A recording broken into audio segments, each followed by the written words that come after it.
ஹalleluya. கர்த்தருடைய பரிசுத்த ஸ்தோத்திரம் மகிமை உண்டாதாக. இந்த பர்சனலுக்கு நன்றி செலுத்துகிறேன். இந்த புதிய மாதத்தில் இந்த முதல் பர்சனலுக்கு கர்த்தர் ஸ்தோத்திரம் செலுத்துகிறேன்.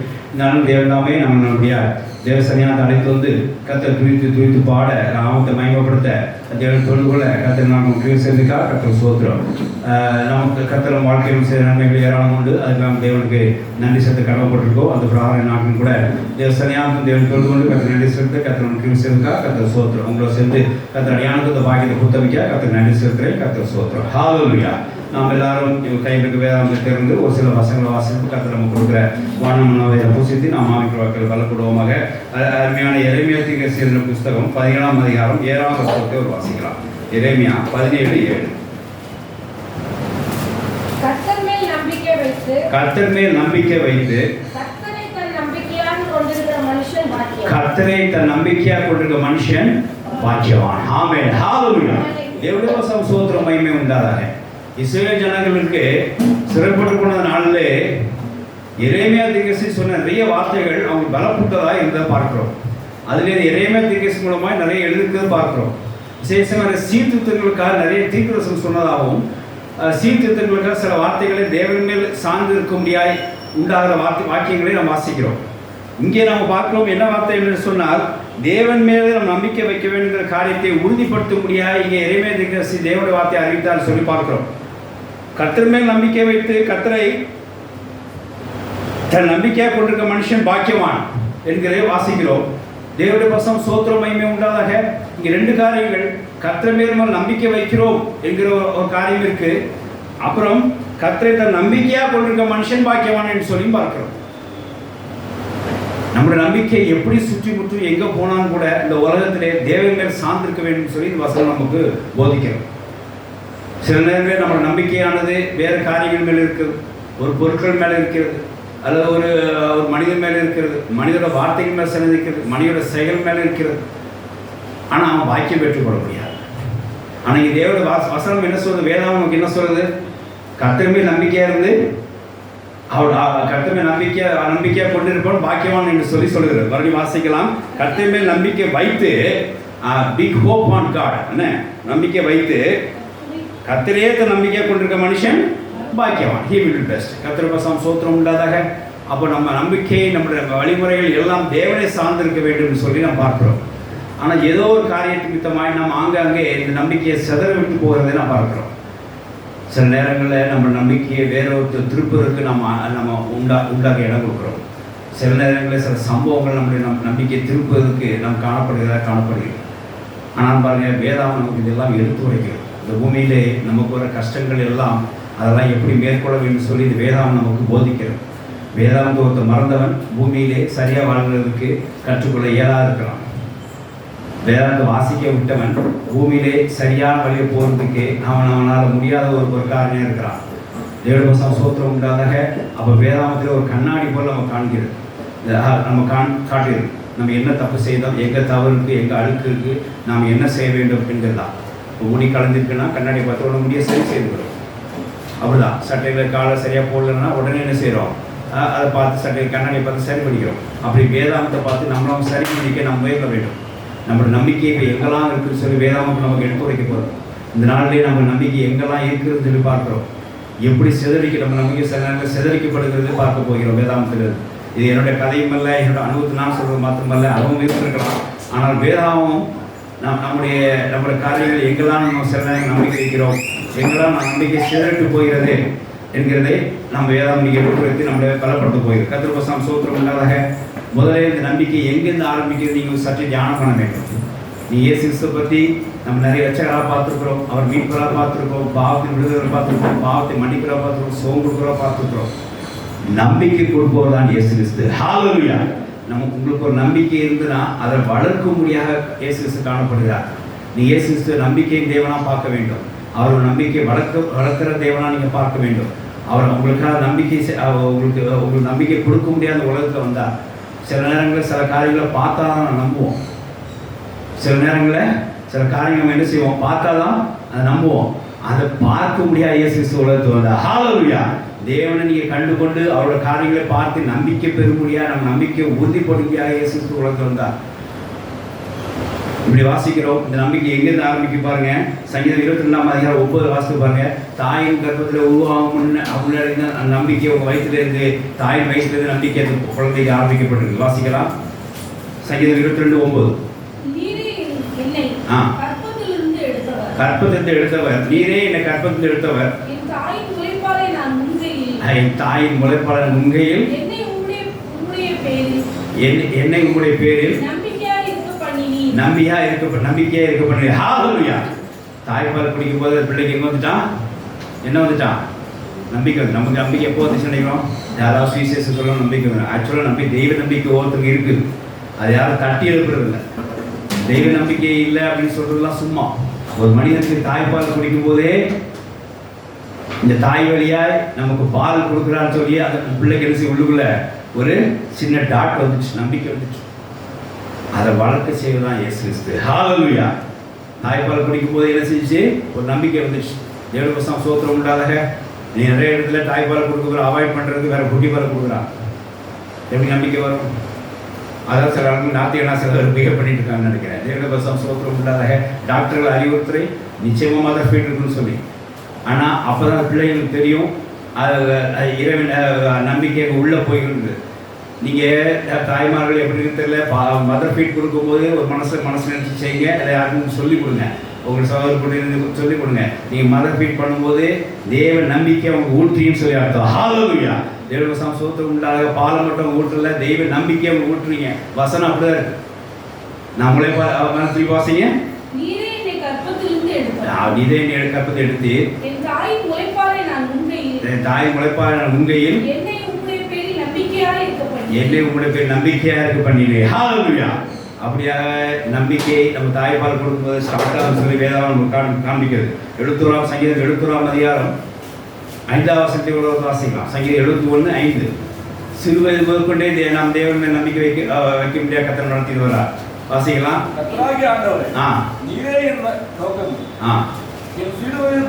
என் சிறுவயது தொடங்கி என் நம்பிக்கையுமா இருக்கிறேன். ஹalleluya. எனக்கு வேற ஹோப் இல்லை ஆண்டவரே இந்த உலகத்துல. சின்ன வயசுலேருந்தே உண்மையாக நான் நம்பிக்கிறேன். இன்னைக்கு ரசிக்கப்பட்ட பிள்ளைகள்லாம் பாக்கியவான்கள். ஏன் தெரியுமா? நம்மளாம் நம்பிக்கை இழந்து சில நாள் காலப்பட்டோம். இயேசு சுவிசேஷமித்தமாய் இயேசுப்பட்ட பாடுகளை சுவிசேஷம் கேள்விப்படும்போது நற்செய்தியாக அதை ஏற்றுக்கொண்ட மித்தமாய் நாம் தேவனுடைய பிள்ளைகளாக இருக்கிறோம். அதுக்கப்புறம் நம்பிக்கை நமக்கு வந்தது. நமக்கு பிறந்த பிள்ளைகள் ரசிக்கப்பட்ட பிள்ளைகளாக பிறக்கிறனாலே அவர்களுக்கு தாய்ப்பால் கொடுக்கும் போதே அது அந்த நம்பிக்கை உள்ளே வந்துடுது. சிறுவயதுடைய என்ன செய்கிறார்கள்? நம்பிக்கையார்கள். அதனால் நீங்கள் கவலைப்படாதீங்க. நிச்சயம் நம்மளுக்கு பிறந்த பிள்ளைகள்லாம் எப்படி தான் இருக்குது? நம்மளுக்கு பிறந்தவர்கள் தெய்வ நம்பிக்கையோடு தான் இருக்கும். ஹalleluya. ஒரு நாள் அவங்க என்ன செய்ய மாட்டாங்க? தெய்வ நம்பிக்கையோடு அவங்க வழி விலக மாட்டாங்க. தேவனுக்கு ஸ்தோத்திரம் உண்டாக. என் சிறுவயது தொடங்கியனா நீரே எனக்கு நம்பிக்கையாக இருக்குன்னு சொல்லி வேதவசனம் நமக்கு காட்டுது, கண்ணாடி போல காட்டுது. நம்ம சின்ன வயசுலேருந்து யாரை நம்புகிறோம்? தேவனை மாத்திரம் நம்பி இருக்கிறோம் என்கிறதை வேதவசனம் போதிக்கிறது. கர்த்தருக்கு ஸ்தோத்திரம் உண்டாதாக. ஆனால் நம்மளுடைய ரட்சிப்பை நமக்கு பார்க்கும்போது நம்ம சில தேவனை மறந்துருக்கலாம், புறஜாதியாக இருந்திருக்கலாம், விக்கிரகநாதகமாக இருந்திருக்கலாம், தேவனுக்கு தூரமாக போயிருந்துருக்கலாம். எபேசியர் 2ஆம் அதிகாரம் 12 வாசினா தேவ நம்பிக்கை எல்லாமே இருந்தோம். அவர் நம்பிக்கையற்றவர்களாக இருந்தோம், தேவனற்றவர்களாக இருந்தோம் சில நேரங்களில். ஆனாலும் இயேசு சுவிசேஷம் நம்மளை வந்தடைய செய்து நாம் தேவ நம்பிக்கையுள்ளலாம் மாறினோம். இதுக்காக கர்த்தர் இயேசு உலகத்துக்கு வந்தாருங்கிறது அந்த வசனம் நமக்கு காட்டுது. வாசிக்கலாம், தொடர்ந்து வாசிக்கலாம்.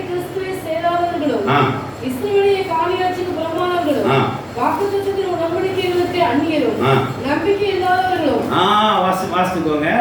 நம்பிக்கை இல்லாதவர்கள காணப்பட்டோம். தேவ நம்பிக்கைங்கிறது நமக்கு சுத்தமே கிடையாது. அப்படி ஒரு காலத்தில் அப்படி ஒரு ஜனமாக காணப்பட்டோம். வாசிக்கலாம். முன்னே குருமாயிருந்த நீங்கள் இப்பொழுது இயேசு கிறிஸ்துவுக்குள் இரத்தத்தினாலே சமீபமானீர்கள். ஸ்தோத்திரம் உண்டாக. முந்தி நீங்க நம்பிக்கை இல்லாம இருந்தீர்கள், இப்போ கர்த்தர் இயேசு கிறிஸ்துவினால் தேவ நம்பிக்கை பெற்றுக் கொண்டீர்கள். அடுத்த வசனம் பாருங்க. இதுக்கு அவர் என்ன செய்தார்னு சொல்லி பாருங்க. 15ஆம் வசனம் வாசிங்க. சட்டத்திட்டங்களாய் நியாயப்பிரமாணத்தை இந்த மாம்சத்தினாலே ஒழித்து இரு திறத்தாலே சமமுள்ளாக ஒரே புதிய மனுஷனாக சிருஷ்டித்து புறஜாதிகளையும் இஸ்ரவேல் ஜனங்களையும் ஒரே ஜாதியாக சிருஷ்டித்து இப்படி சமாதானம் பண்ணி பகையை சிலுவையிலே கொன்று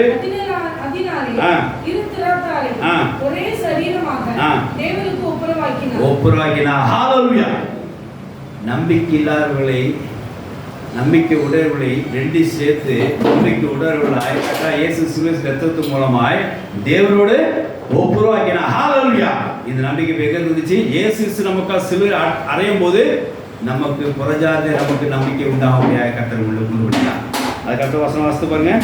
அல்லாமலும் அவர் வந்து தூரமாயிருந்த உங்களுக்கும் சமீபமாயிருந்த அவர்களுக்கும் சமாதானத்தை சுவிசேஷமாக அறிவித்தார். அடுத்த வாசிங்க. அந்தபடியே நாம் இருக்கிறதால் நாம் ரெண்டு பேரும் ஒரே ஆவினாலே இதாவது சேரும் சாக்கியத்தை அவர் மூலமா பெற்றுக்கொண்டார். ஹல்லேலூயா.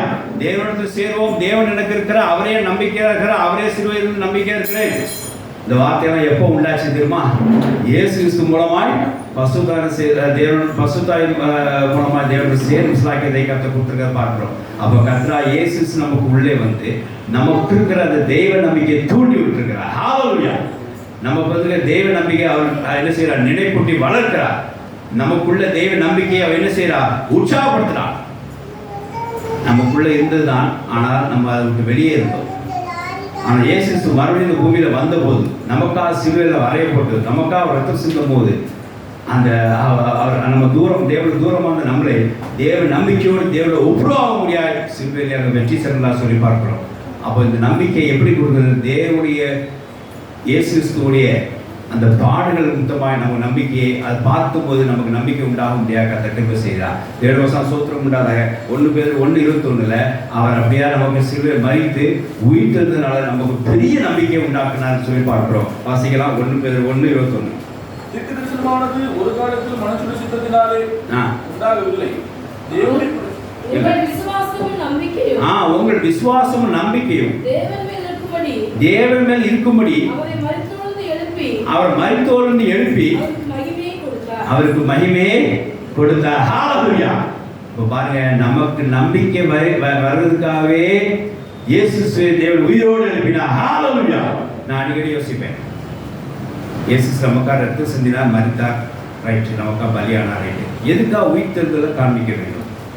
அவர் உயிர்த்தெழுந்து எதுக்காக பூமியில் நடக்க வேண்டும்? 3ஆம் நாள் எதுக்கு உயிர்த்தெழ வேண்டும் அப்படின்றது. இந்த 3ஆம் நாள்ங்கிறது இஸ்ரேல் ஜனங்களுடைய ஜாதி வழக்கப்படி 3 நாள் அந்த கல்லறையில் இருந்துட்டாங்கன்னா முழுசாக மறிச்சாங்க அர்த்தம். 4ஆம் அப்போ முழுசாக மறிச்சிட்டு காட்டுறதுக்காக கர்த்தர் செய்தார். ஆனால் எதுக்கு அவர் எழுப்ப வேண்டும் அப்படின்னா தேவகுமாரன் அவர் நிரூபிக்கும்படியாக உயிர்த்தெழுந்தார். அப்போ எல்லாரோட மறித்து எல்லாத்தையும் சும்மா உயிர்த்தெழுந்தால் எல்லாருமே சொல்லிடுவாங்க, அவரை போல இவர் இவங்க சொல்லிடுவாங்க. இப்போ லாசர் கூட மறித்து உயிர்த்து அப்படி கம்பேர் பண்ணிடுவாங்க. ஆனால் 3 நாள் அவர் இருக்க செய்து எதுக்குன்னா தேவகுமாரன் நிரூபிக்கும்படியாக அப்படி செய்தார். கர்த்தர் சோத்திரம் உண்டாதாக.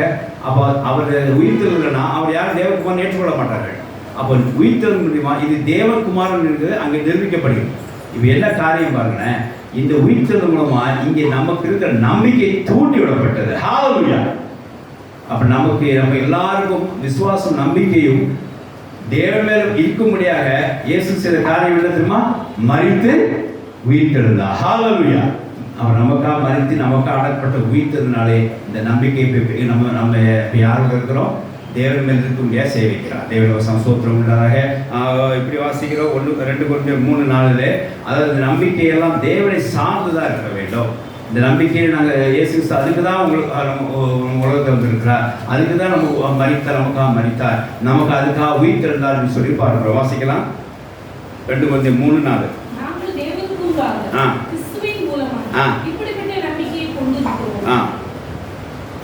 சந்தோத்திரம் உண்டாதாக. தேவன் மூலமாக நம்பிக்கை யார் மூலமா இருந்துச்சு? கிறிஸ்துவின் மூலமா. ஹல்லேலூயா. அப்போ இந்த நம்பிக்கை கிறிஸ்துவின் மூலமாய் நமக்கு கொடுக்கப்பட்டது. தேவ நம்பிக்கை என்பது கிறிஸ்துவ மூலமாக நமக்கு கொடுக்கப்பட்டது. அவர் இந்த பூமியில் வந்து எல்லாரும் தேவன் பக்கம் திருப்பினார், பிதாவின் பக்கம் திருப்பினார். அதுக்கு வேண்டிய எல்லா காரியங்களும் செய்து கொடுத்தார். பாவ பலிக்கு தன்னை பலியாக கொடுத்தார், பாவமன்னிப்பை அருள் செய்தார், ரத்தம் சிந்தினார், பலி கொடுத்தார், மரித்தார், அடக்கம் பண்ணப்பட்டார், 3 நாள் உயிர்த்தெழுந்தார். இந்த சம்பவங்கள் நம்ம என்ன செய்யுது?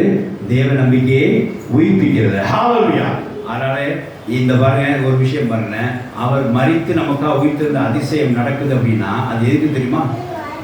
இயேசு மரித்து நமக்காக உயிர்த்தெழுந்த அதிசயம் நடக்குதுன்னா எதுக்கு? அது நம்ம நம்பிக்கை உயிர்ப்பிக்கப்படியா. இன்னைக்கு உங்க வீட்டுல ஒரு அதிசயம் நடக்கும் அப்படின்னா உங்கள் நம்பிக்கையை உறுதிப்படுத்தக்கூடிய இயேசு கிறிஸ்து செய்கிறார். ஹalleluya. நமக்கு எப்பெல்லாம் நம்பிக்கை இழந்திருக்கிறோமோ அப்புறம் தேவன் ஒரு அற்புதத்தை நடப்பிப்பார், ஒரு அதிசயத்தை நடப்பிப்பார். இயேசு கிறிஸ்து அதுக்காக உயிர்ப்பித்தலை காண்பித்துதான் உங்கள் நம்பிக்கை பற்றியா செய்தார். நமக்கு ஒரு நம்பிக்கை வர முடியாது, இயேசு கிறிஸ்து உயிர்த்தெழுந்தாங்கிற காரியத்தை பார்க்கிறோம். இந்த அதிசயம் எப்ப நடக்கும்? நீங்க நம்பிக்கை இழக்கும் போது ஒரு அதிசயத்தை காண்பித்து உங்க நம்பிக்கையை உயிர்ப்பிக்க வைக்கிறார். அப்ப தான் உயிர்ப்பித்ததை அங்க காண்பித்து உங்க நம்பிக்கை தேவன் நம்பிக்கை இருக்க முடியாது செய்தார். இது என்ன தெரியுது? ஆவிக்குரிய அர்த்தம் என்ன தெரியுது அப்படின்னா, எங்கெல்லாம் நீங்க நம்பிக்கை இழந்திருக்கிறீங்களோ அங்கே கர்த்தராகிய இயேசு கிறிஸ்து உயிர்ப்பித்து நீங்க நினைக்கும் போது அங்க நிச்சயமா ஒரு அதிசயம் உண்டாகும். சில யோசிக்கிற ஒரு அதிசயமா காரியம் நடக்காதா? ஒரு அற்புதமா ஒரு காரியம் நடக்கும். எப்போ தெரியுமா? நீங்க சில நேரத்தில் நம்பிக்கை இழந்திருக்கும் போது நடக்கும். சில நேரத்தில் அதிசயம் நடந்திருக்காரு. அப்ப என்ன அர்த்தம்? தெய்வ கான்ஃபிடன்ட் நம்ம நம்பிக்கையில இருக்கிறோன்னு சொல்லி நம்பிக்கை உள்ளவருக்கு நீங்களே நடத்தலாம் சொல்லி இயேசு கிறிஸ்து அனுமதி கொடுத்துட்டார். நான் செஞ்சோட அதிகமாக செய்வீங்க அப்படின்னு சொல்லி நம்பிக்கையுள்ள செய்ய அனுமதி கொடுத்துட்டார். நம்பிக்கை இல்லாதவர்களுக்கு அந்த உயிர்த்தல் வரவே அவர் காண்பிப்பார். ஹalleluya. அந்த நம்பிக்கை எப்படி ஒரு நாள் என்ன செய்வாரே ஒரு அதிசயம். அதனால உங்க வாழ்க்கையில கர்த்தர் ஒரு அதிசயங்கள் செய்கிறார் என்று சொன்னால் உங்க நம்பிக்கையை உறுதிப்படுத்துகிறதா? உங்க வாழ்க்கையில கர்த்தர் ஒரு நன்மை செய்கிறார் என்று சொன்னால் உங்க நம்பிக்கையை அதிகப்படுத்துகிறதா? உங்க வாழ்க்கையில ஆசீர்வாதத்தை நிரப்புறான்னு சொன்னால் இன்னும் உங்க நம்பிக்கை தூண்டப்படுவதுதான். இன்னும் உங்க வாழ்க்கையில கர்த்தர் கூட வந்து எல்லா காரியத்தையும் வெற்றி கொடுக்கிறார் என்று சொன்னால் இன்னும் தேவ நம்பிக்கை உங்க மத்தியிலே அதிகமாக ஊற்றப்பட வேண்டியது. ஹalleluya. இதுக்கு இயேசு வந்து செயல்பட்டுருக்காங்கிறத நீ அறிந்து கொள்ள வேண்டும். நமக்குள்ள தேவ நம்பிக்கை எப்படி உண்டாச்சு? இப்போ இந்த 300 தான் நமக்குள்ள தேவ நம்பிக்கை எப்படி உண்டாச்சு? உங்க தாய் தகவன் சொன்ன ஒரு நம்பிக்கை இல்லை, உங்க தாய் தகவன் சத்தியத்தை வழிகாட்டினதல்ல, இயேசு கிறிஸ்து தாமே உனக்காய் செய்திருக்கிறார். ஹalleluya. இயேசு கிறிஸ்து தாமே உங்களுக்கு நம்பிக்கை வரும்படியா செய்திருக்கிறார். நீ நம்பப்பட முடியாத ஒரு உயிர்த்தெழுந்தார், நீ நம்பப்பட முடியாத சிலுவையில் அறையப்பட்டார், நீ நம்பப்பட முடியாத ரத்தம் சிந்தினார், நீ நம்பப்பட முடியாத அடக்கப்படப்பட்டார், நீ நம்பி இந்த அதிசயத்தை காண முடியாத உயிர்த்தெழுந்தார். ஹalleluya. அவர் உயிர்த்தெழுந்தா நீங்க அவரை நம்பவே மாட்டீங்க. 10:14 வச்சுட்டீங்க.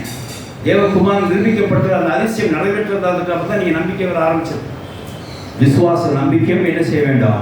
தேவமே பற்றிருக்க முடியாத இயேசு செய்தார், உயிர்த்தெழுதலை அங்கே காண்பித்தார். தேவவசம் சோத்திரம் உண்டாதாக. ஆகிய அந்த நம்பிக்கை சிறுவை முதல் இப்போ வரைக்கும் இயேசு சும்மா நம்ம உண்டானு சொல்லி நீங்க என்ன செய்யுங்க? பத்திரமா மனசு வச்சுங்க. இந்த நம்பிக்கை யார் உள்ளதுங்க? இயேசு நமக்கு கொடுத்தது. இறை நம்பிக்கை இயேசு. யாரும் போதிக்கப்பட்டாலும் நம்பிக்கை ஒரு மனுஷனுக்கு வராது. தெய்வத்தால் போதிக்கப்பட்டாலும் தெய்வ பக்கத்தில் இருக்க முடியும். ஹalleluya. நம்ம சொல்லலாம், என்ன எடுத்துரைக்கலாம், வசனத்தை நம்பர் காட்டலாம், ஆனாலும் கர்த்தர் என்ன செய்வார்? இடத்துல நம்பிக்கைப்படும்படி அவனுக்கு ஒரு அற்புதத்தை செய்வார். ஹalleluya. சுவிசேஷம் சொல்லும்போது இந்த வார்த்தை சொல்லி செய்வீங்க, ஆண்டவரே உண்மையில் இவர்கள் நம்பிக்கை வைக்க முடியாது ஒரு அற்புதத்தை காட்டும். எங்களை உயிர்த்தது மூலமா நம்ப வச்சு, எங்களை ஒரு அதிசயம் மூலம் நம்ப வச்சு, எங்களுக்காக ரத்த சிந்திய பாவங்கள் மன்னிக்கப்பட்டதை தண்டனை பெறாமல் இருந்தனால நீரே தெய்வம் என்று சொல்லி நம்ப வச்சு அதே அற்புத அதிசயத்தை இவருக்கும் காட்டும். இவர் நம்பட்டும், இவரையும் என்ன செய்யட்டும்? நம்பிக்கையோட இருக்கிற இவருக்காக நீ சிலை அறையப்பட்டல்லவா, இவர் என்ன செய்ய? நீங்க உங்கள் மூலமாய் அந்த எபேசியர் வசனம் எடுத்துக்கோங்க. இயேசு மூலமாய் பசுத்தாவியோடு தேவனுடைய ஸ்லாக்கியத்தை பெற்றுள்ள அனுகரம் செய்யுங்க. இதுக்காக நீங்க சிலை அறையப்பட்டேன்னு சொல்லி தேவ நம்பிக்கை ஊட்ட முடியாது. ஜபம் பண்ணுங்க. வர ஆத்மா கத்திரவசம் சோத்திரம் இல்லாதாக நான் இப்போ அதுதான் சில காரியங்கள் கற்றுக் கொண்டிருக்கிறேன். முதல்ல ஜபம். ஆத்மா ரசிக்கப்பட்டது இந்த வருஷத்துல தான் முதல்ல ஜபம். நம்ம எப்படி இருந்தோம்? நம்பிக்கை இல்லாத இருந்தோம். கர்த்தர் வந்து நம்ம நம்பிக்கை தூண்டலையா? இயேசு நம்ம வாழ்க்கை அதிசயம் செய்து நம்பிக்கை கூட்டலையா? ஒன்றுதான் வந்து கர்த்தரை தூக்கி எடுத்து எனக்கு அதிசயத்தை காண்பிக்கலையா? எந்த ஆசீர்வாதம் இல்லாமல் என்னை ஆசீர்வாதத்தை நிரப்பி கர்த்தர் நமக்கு உயிரோடு இருக்கிற காண்பிக்கலையா?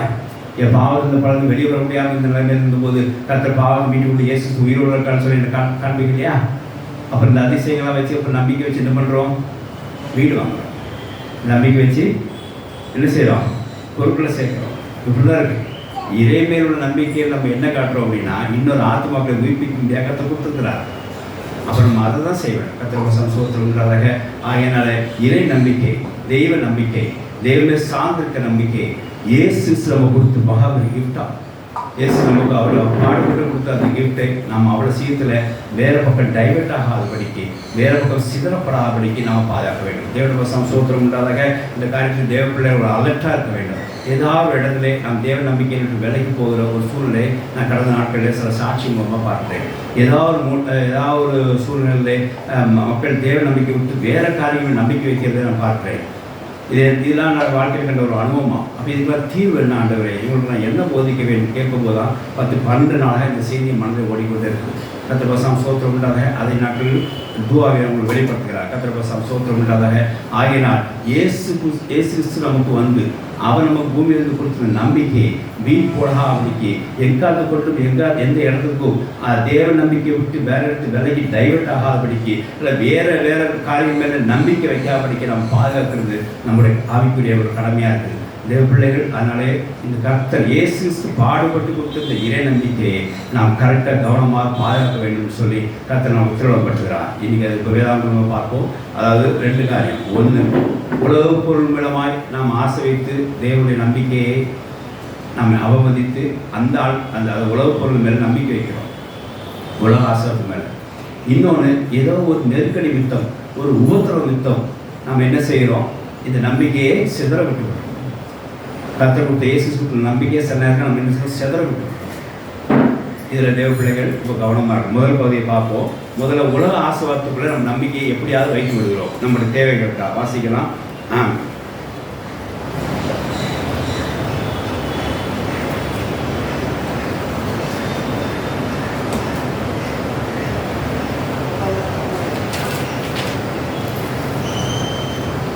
தீமோத்தேயு 6:17 வாசி. உலகத்திலே ஐஸ்வர்யம் உள்ளவர்கள் இருமாப்பான சிந்தையுள்ளவர்களாயிராலும் நிலையற்ற ஐஸ்வர்யத்தின் மேல் நம்பிக்கை வையாலும். நிலையற்ற ஐஸ்வர்யத்தின் மேல் நம்பிக்கை, உலகத்தில் பணக்காரங்கன்னா சரி பணம் இல்லைன்னா சரி, நிலையற்ற ஐஸ்வர்யம் நம்பிக்கை வைக்கக்கூடாது. வைக்காமலும் நாம் அனுபவிக்கிறதற்கு சகலவித நன்மைகளையும் நமக்கு சம்பூர்ணமாய் கொடுக்கிற ஜீவனுள்ள தேவன் மேல் நம்பிக்கை வைக்கிறோம். தேவன் மேல் நம்பிக்கை வைக்க வேண்டும். ஹல்லேலூயா. நீங்க பணத்து மேல சில நம்பிக்கை வைத்திருக்கிறாங்க. எதுவும் இல்லாமல் பரவாயில்ல, பணம் இருந்தால் போதும் நினைக்கிறேன். அந்த வார்த்தை என்ன சொல்லி கொடுத்துருமா, நிலையற்ற கொடுக்கும் போதே அதுக்கு ஒரு ப்ரொஃபைலோட சேர்ந்து வருது. நிலையற்ற ஐஸ்வர்யத்தில் நம்பிக்கை கூட. இன்னைக்கு 5000 பணம் இருந்துன்னா நம்ம நடைய வேற மாதிரி இருக்கு. நீ 100 ரூபா பணம் ஒரு 100 ரூபா பணம் இல்லைன்னா அதுக்கு நட வேற மாதிரி இருக்கு. நமக்குள்ள வெத்த பார்த்தீங்கன்னா ஒரு பேங்க்ல ஒரு அமௌண்ட் பேங்க் டெபாசிட் பண்ணிட்டோம்னா நம்மளோட மனநிலையே வேற மாதிரி இருக்கு. எல்லாம் அந்த உலகத்தை சாதிச்சிட்டோம்னு சொல்லிட்டு அவர் நிலையற்ற ஐஸ்வர்யத்தில் நம்பிக்கை வைக்காதீங்க. நம்ம அனுபவிக்கிற பூர்ணமாய் கொடுக்குற தேவனிடத்துல செய்ய நம்பிக்கை வைக்கணும். ஹல்லேலூயா. நம்ம நம்பிக்கை எப்படி ஷிஃப்ட் ஆகுதுமா, உலக ஆசீர்வாதத்து மேலே ஷிஃப்ட் ஆகும். சில நேரங்களில் பணம் எல்லாத்துக்கும் உதவும் தான். பணம் வேண்டாம்னு சொல்லி பைபிள் போதிக்கலை. பணம் வேணும் தான். ஆனால் நம்பிக்கை இருக்கக்கூடாது, பணத்து மேலே இருக்கக்கூடாது. இருந்துன்னா இயேசு கொடுத்த நம்பிக்கையை நீங்கள் வீணாக வெயின் அந்த வெயின் பண்ணிட்டீங்கன்னு தேவனுடைய சந்தோஷம் உண்டாக பாருங்கள். அப்போ இந்த உலக ஐஸ்வர்யத்து மேலே சில நேரத்தில் நம்ம என்ன செய்கிறோம், ஒரு நம்பிக்கை வைக்கிறோம். பணத்தில் வச்சுக்கிட்டு சாடுறதுக்கான சில காரியங்கள் எடுக்கிறோம். ஏன்னா இது உலக ஐஸ்வர்யமாக இருக்குது. சிலது உலக ஆடம்பரங்கள். பொண்ணு எனக்கு போதும், நகை எனக்கு போதும், ஜோல்ஸ் எனக்கு போதும் சொல்லிடுறோம். யோகத்தில் 31-24 வாசித்து பாருங்க. இது எனக்கு உதவுன்னு சொல்லி எனக்கு நான் சொன்னது உண்டா, இது என்னை காப்பாற்ற சொல்லி கொண்டு உண்டா, என் நம்பிக்கை மேலே வைத்தது உண்டா, தேவன் என்னை பாதுகாக்கிற அப்படின்னு யோக சொல்றதை பார்க்கிறோம். வாசிக்கலாம். யோகம் 31-24 வாசிங்க. பொன்னின் மேல் கோல்டு மேல் என் நம்பிக்கை வைத்து தங்கத்தை பார்த்து நீ எனக்கு ஆதரவு இல்லை நான் சொன்னதும் என் ஆஸ்தி பெரியதென்றும் என் வெல்த் என் சொத்து எனக்கு பெருசா இருக்கு, எனக்கு கோல்டு நிறைய கிடைச்சது சொன்னதும் சொல்லிட்டு இப்படி சொல்லிட்டு 28 வசனம் சொல்றாரு. இப்படி என்னைக்கு நான் சொன்னதுக்கா 28 வசனம் வாசிக்கலாம். இப்படி ஒரு பாவம் நான் செஞ்சிருந்தேன்னா, பொண்ணு எனக்கு வேணும்னு சொல்லி ஆஸ்தி எனக்கு போதும், இதெல்லாம் எனக்கு ஆதரவு என்னைக்கா ஒரு நாள் நான் சொல்லியிருந்தேன்னா, நியாயாதிபதிகளை வச்சு என்ன செய்யுங்க, ஒரு 4 பேர் வச்சு கோர்ட்டு கூட்டு போய் என்ன செய்யுங்க, என்ன விசாரிக்கப்பட வேண்டியதுங்கிறாங்க. இன்னைக்கு நீ பையனுக்கு பொண்ணு பார்க்குறோம், கல்யாணம் பண்ணுறோம் அப்படின்னா எவ்வளோ ஒரு சவரன் போடுவாங்க. நம்பிக்கை எங்கே இருக்குவா? அவன் தேவ பிள்ளையாக இருக்கிறானா, தேவ நம்பிக்கை உள்ளவனாக இருக்கிறானா, அது போதுமே ஐயா. வாழ்நாளுக்குள்ளே நினச்சி அந்த நம்பிக்கை ஓடுமே. ஆனால் அவங்க என்ன செய்கிறாங்க அதை சீக்கிரமாய் அது முடித்து கொள்ளத்தக்கதாக அந்த நம்பிக்கையை ஜுவல்ஸ் மேலே கொண்டு வைக்கிறாங்க. இன்றைக்கி நிறைய காரியங்கள் அப்படி தான் அந்த நம்பிக்கை, தெய்வ நம்பிக்கை அப்படின்னு செய்கிறாங்க, அப்படி ஃப்ளோட்டிங்கில் விடுறாங்க. வாசிக்கலாம், அதை தொடர்ந்து வாசிக்க முடியும்.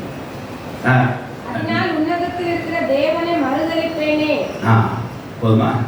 தெளிவாக நீங்கள் கோல்டு மேலே, ஜுவல்ஸு மேலே, ஆஸ்தி மேலே நம்பிக்கை வச்சின்னா அதை ஆதரவு என்று ஒரு நாள் சொல்லி பாருங்கள். தேவனை நீங்கள் மறுதளிக்கிறா இருப்பீங்க. இப்போ கூட்டு போய் நியாயத்தில் விசாரிக்கப்பட வேண்டிய ஒரு காரியமாக இருக்குது. யோகு சொல்கிறார், நான் அந்த மாதிரியே செய்யலையே அப்படின்னு சொல்கிறேன். கத்திர சோத்திரமுட்டால இதை மனசு வச்சு தான் நம்ம ஜுவல்ஸை வைக்கிறோம். இந்த ஜுவல்ஸு போடுறதுனால எக்காலத்தில் தேவன் விரும்புகிறத என்னை விட்டு பிரிச்சிருமோ, தேவன் எனக்கு உறவு, தேவன் எனக்கு இறை நம்பிக்கையை எக்காலம் கொண்டு நகை என்னை பிரிச்சிருமோ அப்படின்னு பயந்து போய் அது வேணான்னு சொல்லிடும். சிலருக்கு சில பெண்களுக்கு கூட ஆசை இருக்கலாம். ஆனால் என்னைக்கா ஒரு நாள் அது உங்களுக்கு தேவனுடைய பிரிக்கிறதுக்கு அடையாளமாக இருக்கக்கூடாது. நீங்கள் அதுக்கு உகந்தமாய் இந்த காரியங்களை பயன்படுத்தக்கூடாதுங்கிறது தேவ சமூகத்தில் நாங்கள் சொல்லிக்க விரும்புகிறோம். கத்திர சோத்திரம் உண்டாதாக இங்கே யோகா அதே தான் சொன்னார். இந்த ஆஸ்தி எனக்கு போதும், இந்த தங்கம் எனக்கு ஆதரவாக இருக்கும், என்றைக்கு சொல்லியிருந்தால் அதை என்னை விசாரிக்க, எனக்கு தண்டனை கொடுங்க அப்படி சொல்லியிருந்தால் தேவன் விரோதமாக செய்த பாவியாக இருப்பேன் நான் என்று சொல்லி யோகா சொல்கிறேன். கத்திர சோத்திரம் உண்டாதாக எக்காந்து கொண்டும் முதல்ல என்ன பார்த்தோம்? ஐஸ்வர்யத்து மேலே நம்பிக்கையை வைக்கக்கூடாது. அதை அனுக்கிரகம் செய்கிற தேவன் மேலே நம்பிக்கையை வைக்க வேண்டும். அடுத்தது இந்த கோல்டு மேலேயும் அந்த ஆஸ்தி மேலே நீங்கள் என்ன செய்யக்கூடாது? நம்பிக்கை வைக்கக்கூடாது. அப்படி வச்சுருந்தா தேவன் மனிதனுக்குள்ளே ஒரு காரியமாக இருக்கும். மூணாவது பாருங்க, மனித வார்த்தைகளை நம்புகிறாங்க. மனித வார்த்தைகளை ரொம்ப நம்புகிறாங்க. எரேமியா 17ஆம் அதிகாரம் 5ஆம் வசனத்தை பார்க்கும்போது மனித வார்த்தைகளை கொண்டு டபடபான அவங்க நம்பிக்கை விட்டு தேவ நம்பிக்கை விட்டு விலகிட்டு வர்றாங்க. ஏதோ ஒரு மனுஷன் ஏதோ வார்த்தை சொல்லிட்டா போதும், அதை அப்படியே தெய்வ வார்த்தை மாதிரி எடுத்துக்கிறாங்க. ஏன்னா பைபிள் அந்த வார்த்தை இந்த மாதிரியே எடுத்துக்கிறாங்க. வாசிக்கலாம்.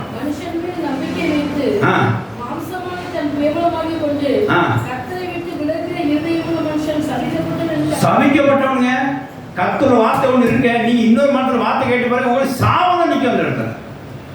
நான் நிறைய இடத்துல அனுபவப்பட்டிருக்கேன், பிரச்சனை அனுபவப்பட்டிருக்கேன்.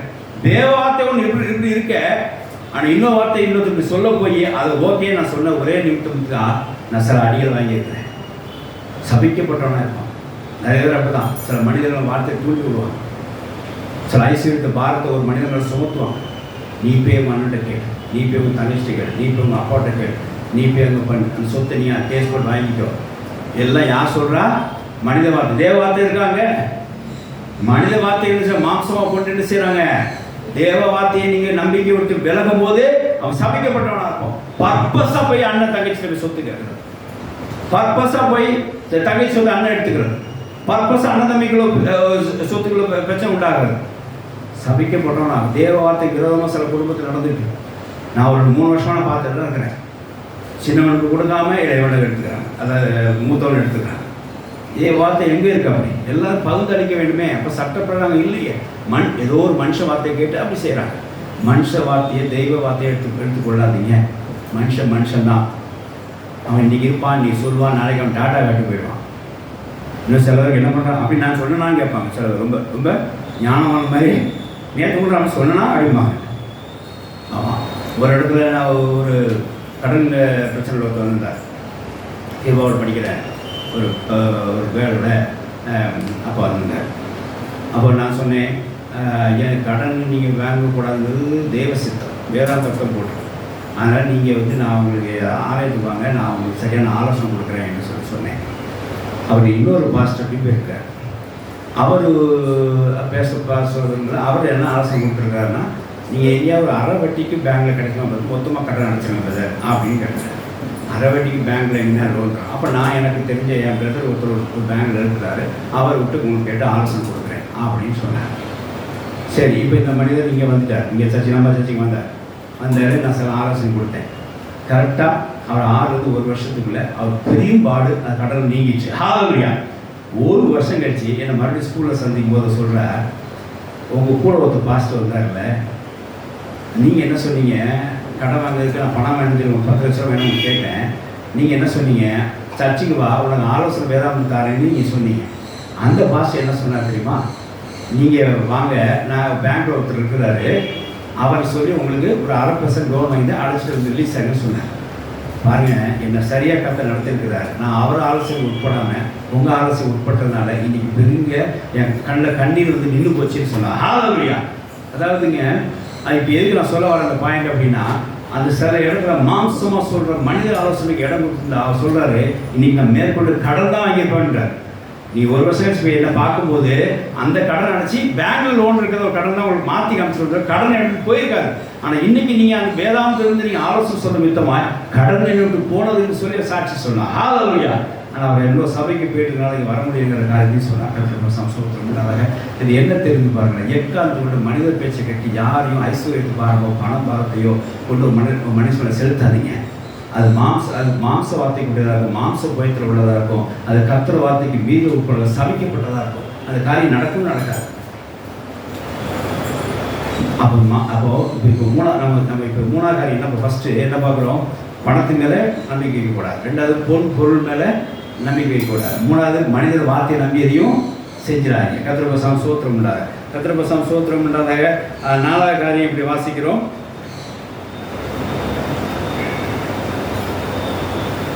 யோபு 24:23 ஒருத்தர் வாசிங்க. யோபு 24:23.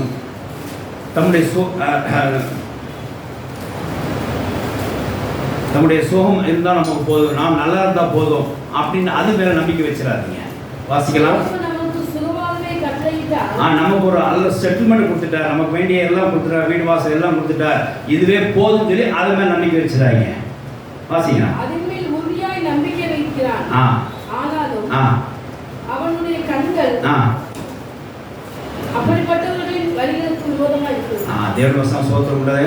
இப்போ என்ன, நமக்கு நான் கர்த்தர் கவர்மெண்ட் வேலை கொடுத்துட்டார், நமக்கு ஒரு வேலை செட்டில்மெண்ட் கொடுத்துட்டார், நமக்கு ஒரு வீடு வாங்கி கொடுத்துட்டார், நான் ரிட்டையர் ஆகிட்டேன், இன்னும் நமக்கு என்ன இருக்குது, இந்த சோபல் நம்ம எல்லாம் இருந்து அப்படியே கர்த்தர் எப்போ அழைக்கிறாரோ அப்படி போயிடலாம் அப்படின்னு நினச்சிட்டு நம்பிக்கையை வைக்கக்கூடாது. அவருடைய கண்கள் தேவனுக்கு எப்படி இருக்கு? அவருடைய கண்கள் அவனுக்கு விரோதமாய் காணப்படும். தேவனுடைய வசனம் சோத்திரம் உண்டாதாக. அப்போது நமக்கு எல்லாம் கிடச்சிச்சு, நம்மளோட சோபரில் செட்டிலோடு இருக்கிறோம், இனி போதும் அப்படிங்கிற நம்பிக்கை அவனோட சொத்து மாத்திரம் இல்லை, அந்த வச்சுக்கிற அந்த ஒரு செட்டில்மெண்ட் மேலே என்றைக்கு வைக்கிறானோ அது கண்டிப்பாக கர்த்தருக்கு விரோதமாக அது இருக்கும். நமக்கு சில பேர் அப்போ நல்லா ஓடிப்படி ஆடி போய் சர்ச்சைக்கு உழைப்பாங்க. ஒரு கவர்மெண்ட் ஜாப் கொடுத்தா அப்படி அமைதியாகிடும், தான் உண்டு தான் வேலைன்னு அப்படி இருக்குது. அப்புறம் ஏன்னா ஒரு செட்டில்மெண்ட் பாயிண்ட் வந்துட்டாங்கன்னா அப்படின்றது. இப்போ பாருங்கள், இப்போ நம்பிக்கை எங்கே போயிடுச்சு? தேவன் மேலேருந்து அந்த ஜாப்பு மேலே போயிடுச்சு. கர்த்தர் சோத்திரம் இல்லாதாக. இது கர்த்தருக்கு கண்கள் எப்படி தான் இருக்கும்? அதுக்கு விரோதமாக இருக்கும். கர்த்தர் சோத்திரம் இல்லாத. இன்னொன்று, நம்மளுக்கு ரொம்ப சுயஞானமாக நிறைய ஞானமாக இருக்கும், பிறந்திருந்தே ஞானமாக இருக்கும். இன்னார் மகன் இப்படிப்பட்ட மகன், அப்படி மகன் இப்படி மகன், எல்லாம் பிறப்புல டாக்டர் மகன் எல்லாம் அப்படி ஏதாவது சொல்லி இப்போ பிறப்புல வச்சுக்கொண்டு ஒரு ஞானம் இருக்குது, எனக்குள்ள சில அறிவு இருக்குது அப்படி இந்த மாதிரி நம்பிக்கை வைக்காதீங்க. வாசிக்கலாம். நீதிமொழிகள் 3:5 வாசித்து பாருங்க. 3:5. உன் தீவுத்தின் மேல் சாயாமல் உன் முழு இதயத்தோடும் கர்த்தரில் நம்பிக்கையா இருந்து உன் வழிகளெல்லாம் அவர் நினைத்துக்கொள். ஆமென். ஹல்லேலூயா. அப்பொழுது எதுல சாயக்கூடாது? சுய புத்தி, செல்ஃப் நாலேஜ். என்னால முடியும். நான் பிறந்திருந்து அப்படிதான், நான் பிறப்பே அப்படிதான் இருப்பான். எப்படி பிறப்பே ஞானம் மூலம் பிறந்தாராம், பிறப்பிலே அப்படிதானா.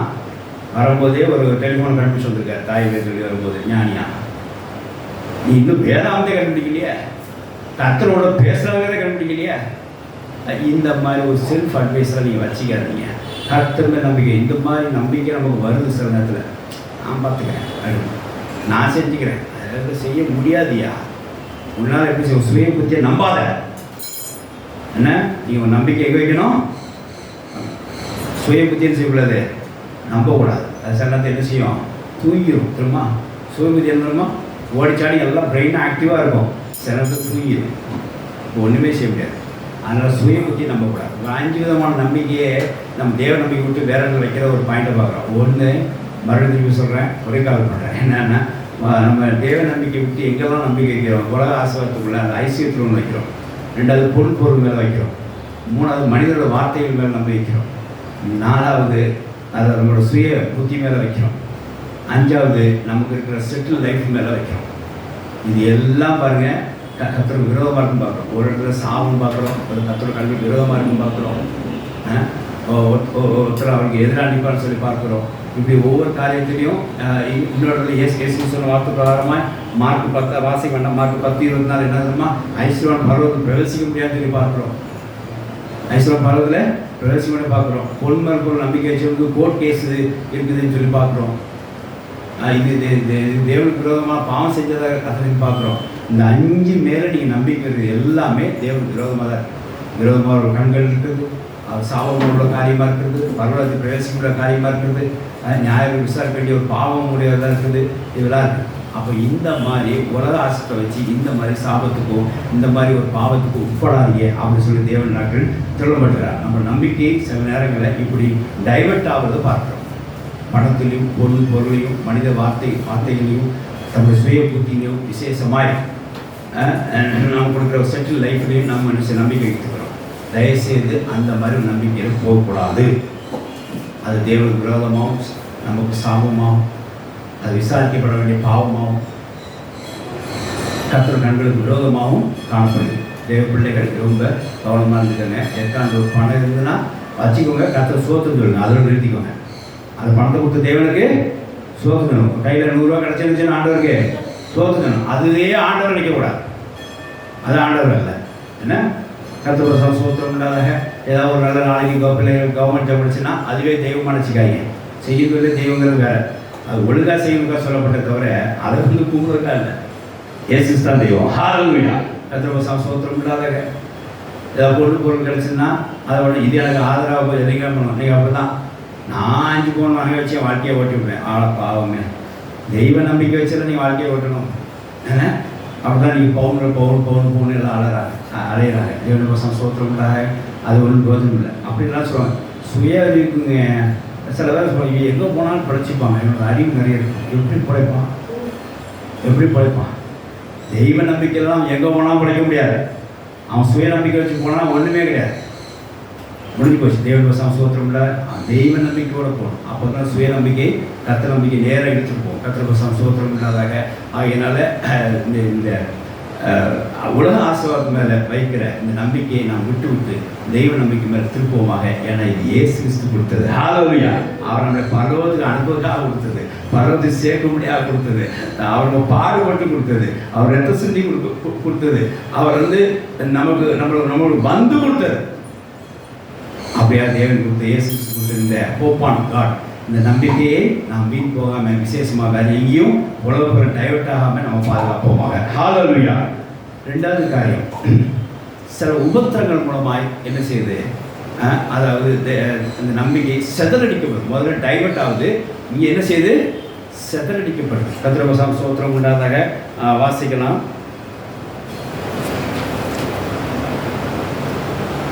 ரோமர் 12:12 வாசிக்கலாம்.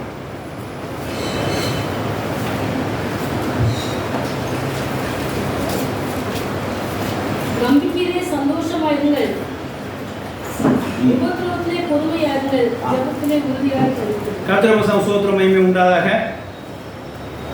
நம்பிக்கையிலே சந்தோஷமாக be happy and hope on God.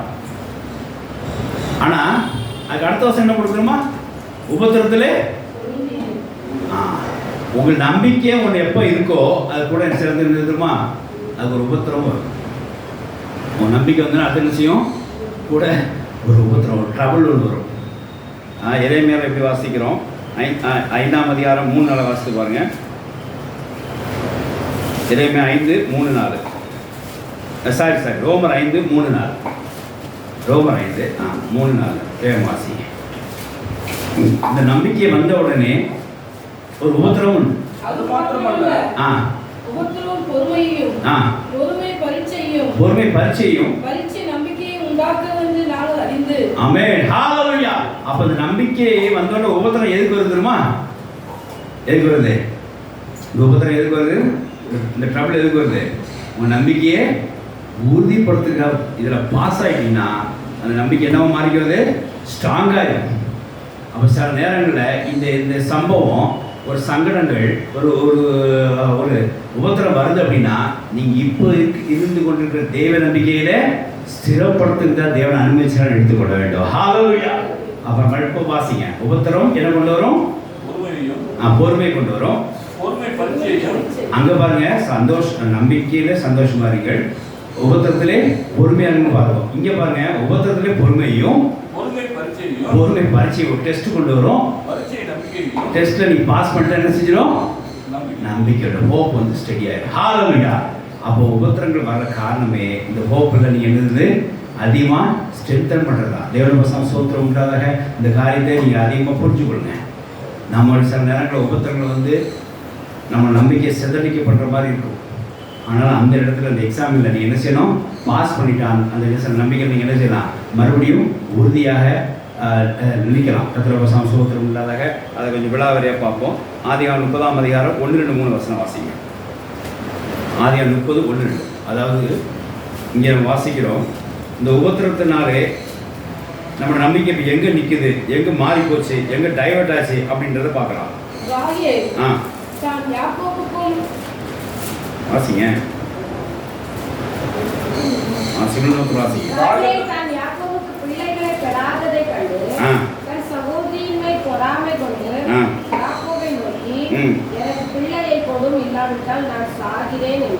தேவனுடைய சோத்திரம் இல்லாத இங்கே ஒரு பெரிய கான்வர்சேஷன் இருக்கு. யாக்கோபுக்கும் ராகேலுக்கும். லேயாளுக்கு பின்ன மேலே பிள்ளை வந்துகிட்டே இருக்கு, ராகேலுக்கோ ஒன்றும் இல்லை. உடனே என்ன செய்கிறா? அப்போ யாக்கோபுட்ட போய் கேட்குறா, நீ தானியில் எல்லாம் செத்து போட்டுமா அப்படின்னு சொல்லி கேட்குறா. இந்த வார்த்தை கரெக்டா? அவன் மனுஷன் தானே. நல்லா கேட்டுக்கோங்க, சில உபத்திரங்கள் எப்படி வரும் தெரியுமா? உபத்திரங்கள் ஆரம்பிக்கும் போது தான் ஒரு ஆன்மீக கருத்தில் ஒரு சொல்லி கொடுக்குறாங்க. தேவனிடத்தில் கேட்குறத தேவனிடத்தில் கேளுங்க, மனுஷனுக்கு கேட்குறத மனுஷனுக்கு கேளுங்க. என்னைக்காவது ஒரு நாள் தேவனிடத்தில் கேட்குறத மனுஷனில் கேட்டு பாருங்க, அன்னைக்கு சாயங்காலம் உபத்திரம் தான். தேவனிடத்தில் கேட்க வேண்டியதை மனுஷனில் கேட்டீங்கன்னா அன்னைக்கு சாயந்தரம் உபத்திரம் தான். என்ன செய்யணும்? ராகேல் குழந்தை இல்லைன்னா தேவன்கிட்ட கேட்கணும். என்ன நீ எனக்கு குழந்தைத்தாலும் இல்லை சார், நம்பிக்கை எங்கே இருக்குது? யாக்கோபு மேலே இருக்குது. எப்போ பார்த்தாலும் லேயாவோடய சேர்ந்து பிள்ளையாக பார்த்துருக்கு, ஏன் கூட சேர முடியும் போனேன். அவரை பிடிச்சி ஒரு மாம்சீகமாக இருக்கிற மாதிரி நீ தேவன்கிட்ட வேண்டு, அவன் தானாக வருவான். எங்கே போகிறான்? இவனுக்கு அது சக்தி இல்லை. ரைட்டா? இப்போ பாருங்க, நம்ம கொடுக்குற மனிதர்கள் எப்படி இருக்குன்னு தெரியுமா? நம்ம ஒருவேளை தேவன்கிட்ட கேட்குற காரியத்தை மனுஷன்கிட்ட போய் ஒருவேளை கேட்டுட்டோம்னா மனுஷன் அவனை மறுபடி தேவனிடத்திற்கு ஆள்கட்டாக இருக்கணும்.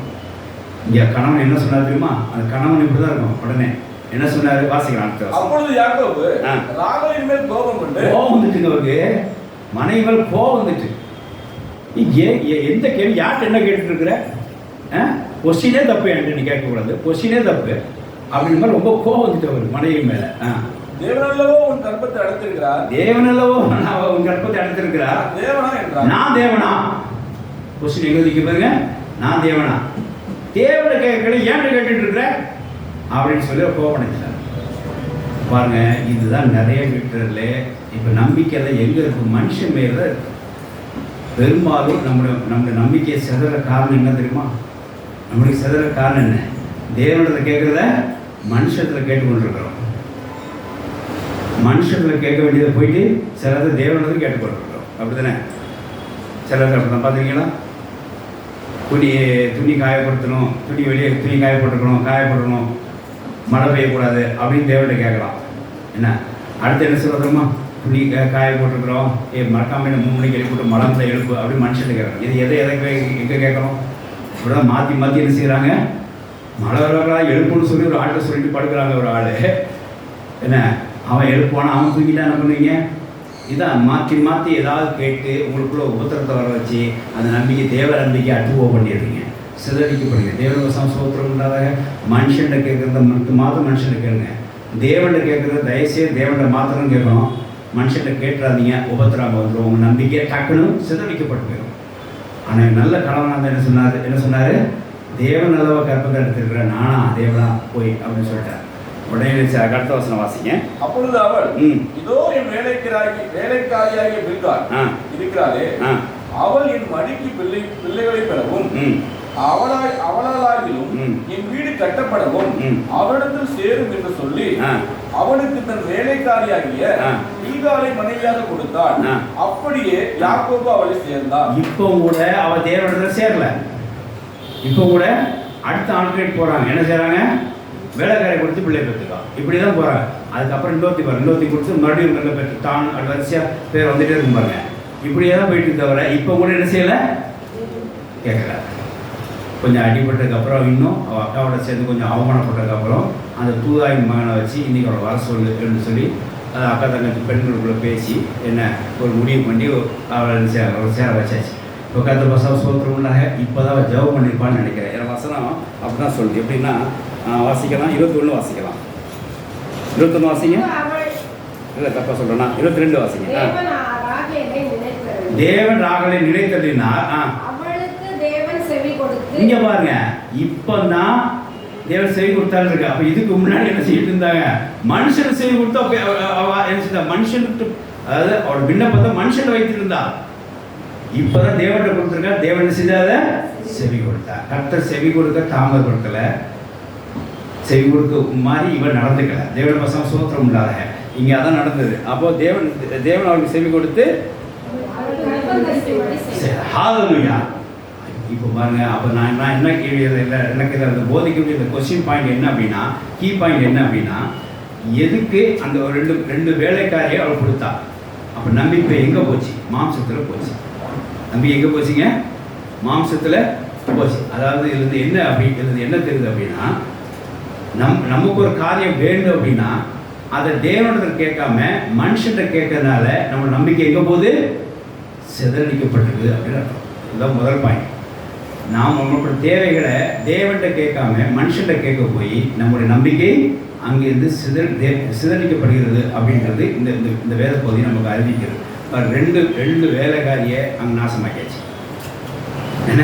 2 வேலைக்காரியை அவர் நல்ல கணவன் கிட்ட போய் கடைசி பரவாயில்ல, அவங்களுக்கும் யாக்க ஒரு புருஷனாக சேர்த்துக்கிட்டார். கத்திரபசம் சோதரம் இல்லாதாக அவர் நல்ல வாழ்க்கை தான். ஆனாலும் பாருங்க, இவரோட அவநம்பிக்கை வித்தமாய் யார் அந்த பிள்ளைகளை தாமதித்து கொண்டே இருக்கு. கத்திரபசம் சோத்திரம் இல்லாதாக இங்கே சொல்ல பாயிண்ட் பொறுத்துன்னு நினைக்கிறேன். மனுஷனையே நம்பி இருந்ததுனால அவளுக்கு குழந்தை என்ன செஞ்சிச்சு? வர தாமதிச்சு. எப்போ தேவனை பேசணும்னு நினைச்சாலோ, எப்போ கணவன் சத்தம் போட்டு தேவனை திருப்ப அவளும் பேச தேவனை செவி கொடுக்க கத்தவனும் கற்பதற்கு செய்தார். கத்திரபசாம் சோத்திரம் இல்லாதாக ஆகிய நம்மளோட தேவைகளுக்கு நாம் மனுஷன்கிட்ட கேட்காம தேவனை கேட்க பழக்கத்தை வரும்போது நம்ம நம்பிக்கை பாதுகாக்கப்படும். அதே சமயம் நம்ம தேவைகளுக்கு மனுஷன்கிட்ட கேட்கறதுக்கு பதிலாக தேவன்கிட்ட கேட்கறதுக்கு பதிலாக மனுஷன்கிட்ட கேட்கும்போது நம்ம நம்பிக்கை சிதறடிக்கப்படுகிறது செய்து கொஞ்ச நாள். ஆனால் தேவன் நல்லவர், ஏசு நல்லவர். அவர் மறுபடியும் என்ன செய்வார்? அதை அவர் உயிர்ப்பத்தமாக கொடுத்த நம்பிக்கை மறுபடியும் அவர் ஊட்டி என்ன செய்வார்? மறுபடியும் அங்கே நம்பிக்கையை சிறப்படுத்துவார். ராகலுக்கு அவர் தான் செய்தார். ஹalleluya. நம்பிக்கை வீண் போக அவருக்கு என்ன செஞ்சார்? அவளை ஜோம் பண்ண வச்சு அவர் கர்த்தர் அவளை கடாட்சித்து, அதாவது கர்த்தரை நினை சொல்லி அந்த கர்த்தரை பெற்று கர்த்தர் சோத்திரம் உண்டாதாக. இது முதல் பாயிண்ட். 2வது பாயிண்ட் பாருங்க. அதாவது இது ஒரு காரியம் இருக்குது. நமக்கு ஒரு காரியம் வாய்க்கலைன்னா அநேகமாக தாவீது சொன்ன மாதிரி சங்கீதம் 37:5 சொன்ன மாதிரி மனுஷன்கிட்ட போய் கேட்க. நீங்கள் ஒரு விஷயம் புரிஞ்சுக்கணும். ஒரு சின்ன குழு வந்து மனுஷன்கிட்ட நீங்கள் ஒரு காரியம் உங்களுக்குள்ள நடக்கலை அப்படின்னா மனுஷன்கிட்டே கேட்டுக்கொண்டிருக்கீங்கன்னு அர்த்தம். அந்த காரியத்தை மாற்றி கர்த்தருக்கு நம்பிக்கை வைத்து பாருங்க, உடனே உங்களுக்கு கிளியர் ஆகிடும். வாசிக்கலாம். சங்கீதம் 37:5. உன் வழியை கர்த்தருக்கு ஒப்புவித்து அவருடைய நம்பிக்கை இது, அவரே காரியத்தை வாய்க்கப்படுவா. ஹalleluya. இவ்வளவு நாள் வழியை எங்க வச்சிருந்தா? ராகேலு யாக்கோபு மேல வச்சிருந்தா. எப்போ கர்த்தர் மேல வழி ஒப்பிச்சாலோ காரியத்தை அவர் செஞ்சார், வாய்க்க பண்ணா. அப்ப இருந்து என்ன தெரியுது அப்படின்னா, நீங்க சில காரியங்களை மனுஷன் மேல் நம்பிக்கை வைத்து மனுஷன் மேல சார்ந்து நீ அது நட போடுறதுனால உன் காரியம் நடக்கிறதுக்கு தாமதித்து கொண்டிருக்கு. அதாவது குறிப்பாக இப்படி சொல்ல போனால் தேவைகளுக்கு மனுஷன் நீங்கள் சார்ந்திருக்கக்கூடிய அந்த காரியம் நிறைவேறதுக்கு என்ன செய்ய தாமதி கொண்டிருக்கு. எப்போ அந்த நம்பிக்கை கர்த்தர்களை ஒப்பிக்க வைக்கிறீங்களோ அப்போ அந்த காரியம் வாய்க்க பண்ணப்படுது. ஹalleluya. கர்த்தர் சோத்திரம் உண்டாதாக. அது 2வது காரியம். சில நேரங்களில் நம்ம ஜெபங்களுக்கு பதில் வராமல் இருக்குது. உடனே நம்ம நம்பிக்கை சிதறிக்கப்படுறதா நம்ம பார்க்கணும். புலம்பல் 3ஆம் அதிகாரம் புலம்பல் 3ல் இப்படி வாசிக்கிறோம். வாசிக்கலாம். இங்கே வேகமாக வாசிக்க வசனம் நிறைய இருக்குது. புலம்பல் 3:11 நினைக்கிறேன். வாசிக்க 44. புலம்பல் 3:44. ஜெபம் உட்பிரவேசிக்காதபடிக்கு உண்மை மேகத்தாலே மூடிக்கொண்டீர். கர்த்தர் பிரசம் ஸ்தோத்திரம் உண்டாத சில இடத்துல நம்ம ஜெபம் கேட்கப்பட்டதான்னு கூட நம்ம தெரியாமல் இருக்கிறோம். அப்போ என்ன செஞ்சோம் அந்த சூழ்நிலையில் அதாவது அதில் என்ன நேரம் அப்படின்னா கர்த்தர் உங்களை காத்திருக்க வைக்கிற நேரமா வெயிட்னு சொல்கிறான்னு அர்த்தம். ஆனால் அந்த வெயிட்னு சொல்கிறதுக்கு முன்னாடி நம்ம என்ன செஞ்சிருவோம், நம்ம நம்பிக்கை என்ன செய்யறோம், அத்து போயிடும். பட்டார்னு அத்து போயிடும், இவ்வளோதான் நமக்கு அப்படின்னு சொல்லி அத்து போயிடும். அப்படி செய்ய விடக்கூடாது. பாருங்கள், இங்கே ஒருத்தர் அப்படியே மைண்ட் டைவர்ட் பண்ணி கொண்டு வர்றாரு. அந்த மாதிரி நீங்கள் ஜெபம் கேட்கப்படாமல் இருக்குது, பதில் வராமல் இருக்க ஆண்டவரேனா மறுபடியும் தேவனுக்கு திருப்பி கூட வேண்டும். பதில் தரதான் நீங்கள் காத்திருக்க வேண்டும். ஆனால் நீங்கள் அதுக்குள்ளே ஏதாவது அவசரப்பட்டீங்கன்னா அந்த நம்பிக்கை செதடிக்க போயிடும். உங்களை வேற விதமாக திருப்பி கொண்டு போயிடும். தேவன் இல்லாத ஒரு விஷயத்தை கொண்டு போய் விட்டுருவோம். வாசிக்கலாம். 1 சாமுவேல் 28ஆம் அதிகாரம் 6-7 வாசிக்கலாம். 1 சாமுவேல் 28:6-7.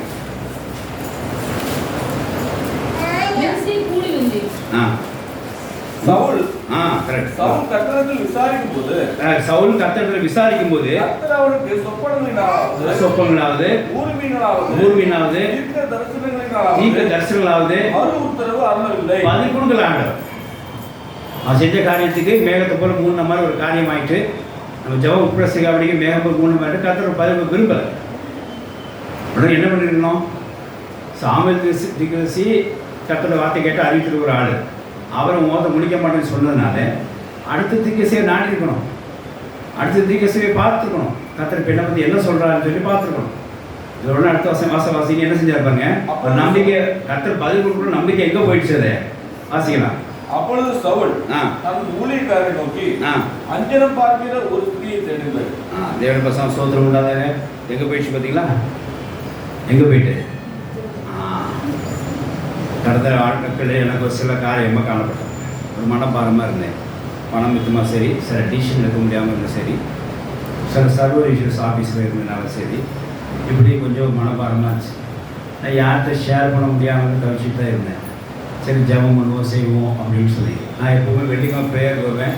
அன்றைக்கி ஒரு மனசு துக்கம் காணப்பட்டதுனால நான் வெள்ளிக்கிழமை ப்ரேயர் வருவேன். வீட்டில் மட்டும் தான் வர சொன்னேன். வீட்டில் மட்டும் தான் ஜெபம் போச்சு. எனக்கு அந்த அளவுக்கு ஒரு துக்கம் இருக்குது. அவர் தொடர்ந்து எங்கள் அண்ணன் அவர் எனக்கு ஃபோன் ஃபோன் பண்ணிவிட்டு பேசினார். அவர் ஃபோன் பண்ணும்போது அவர் ஒரு மனப்பாரத்தில் இருக்கா சொல்லி எனக்கு ஒரு பேசினார். இந்த மாதிரி பேசினேன், அந்த ஆளுக்கு பேசிட்டேன், மனபாரமாக இருக்கியா அப்படின்னு அவர் பேசினார். நான் சும்மா இருப்பேன்னா எப்படியோ மாம்சிங்க ஏதாவது நானும் அப்படி தானே இருக்கேன் அப்படின்னு சொல்லிட்டேன். அவர் தெய்வ பயம் உள்ளவர்களாக இருந்து வேதாவுக்கு வாசிக்கிறவர்களாக இருந்தால் என்னை கரெக்டாக டேட் பண்ணியிருக்காங்க.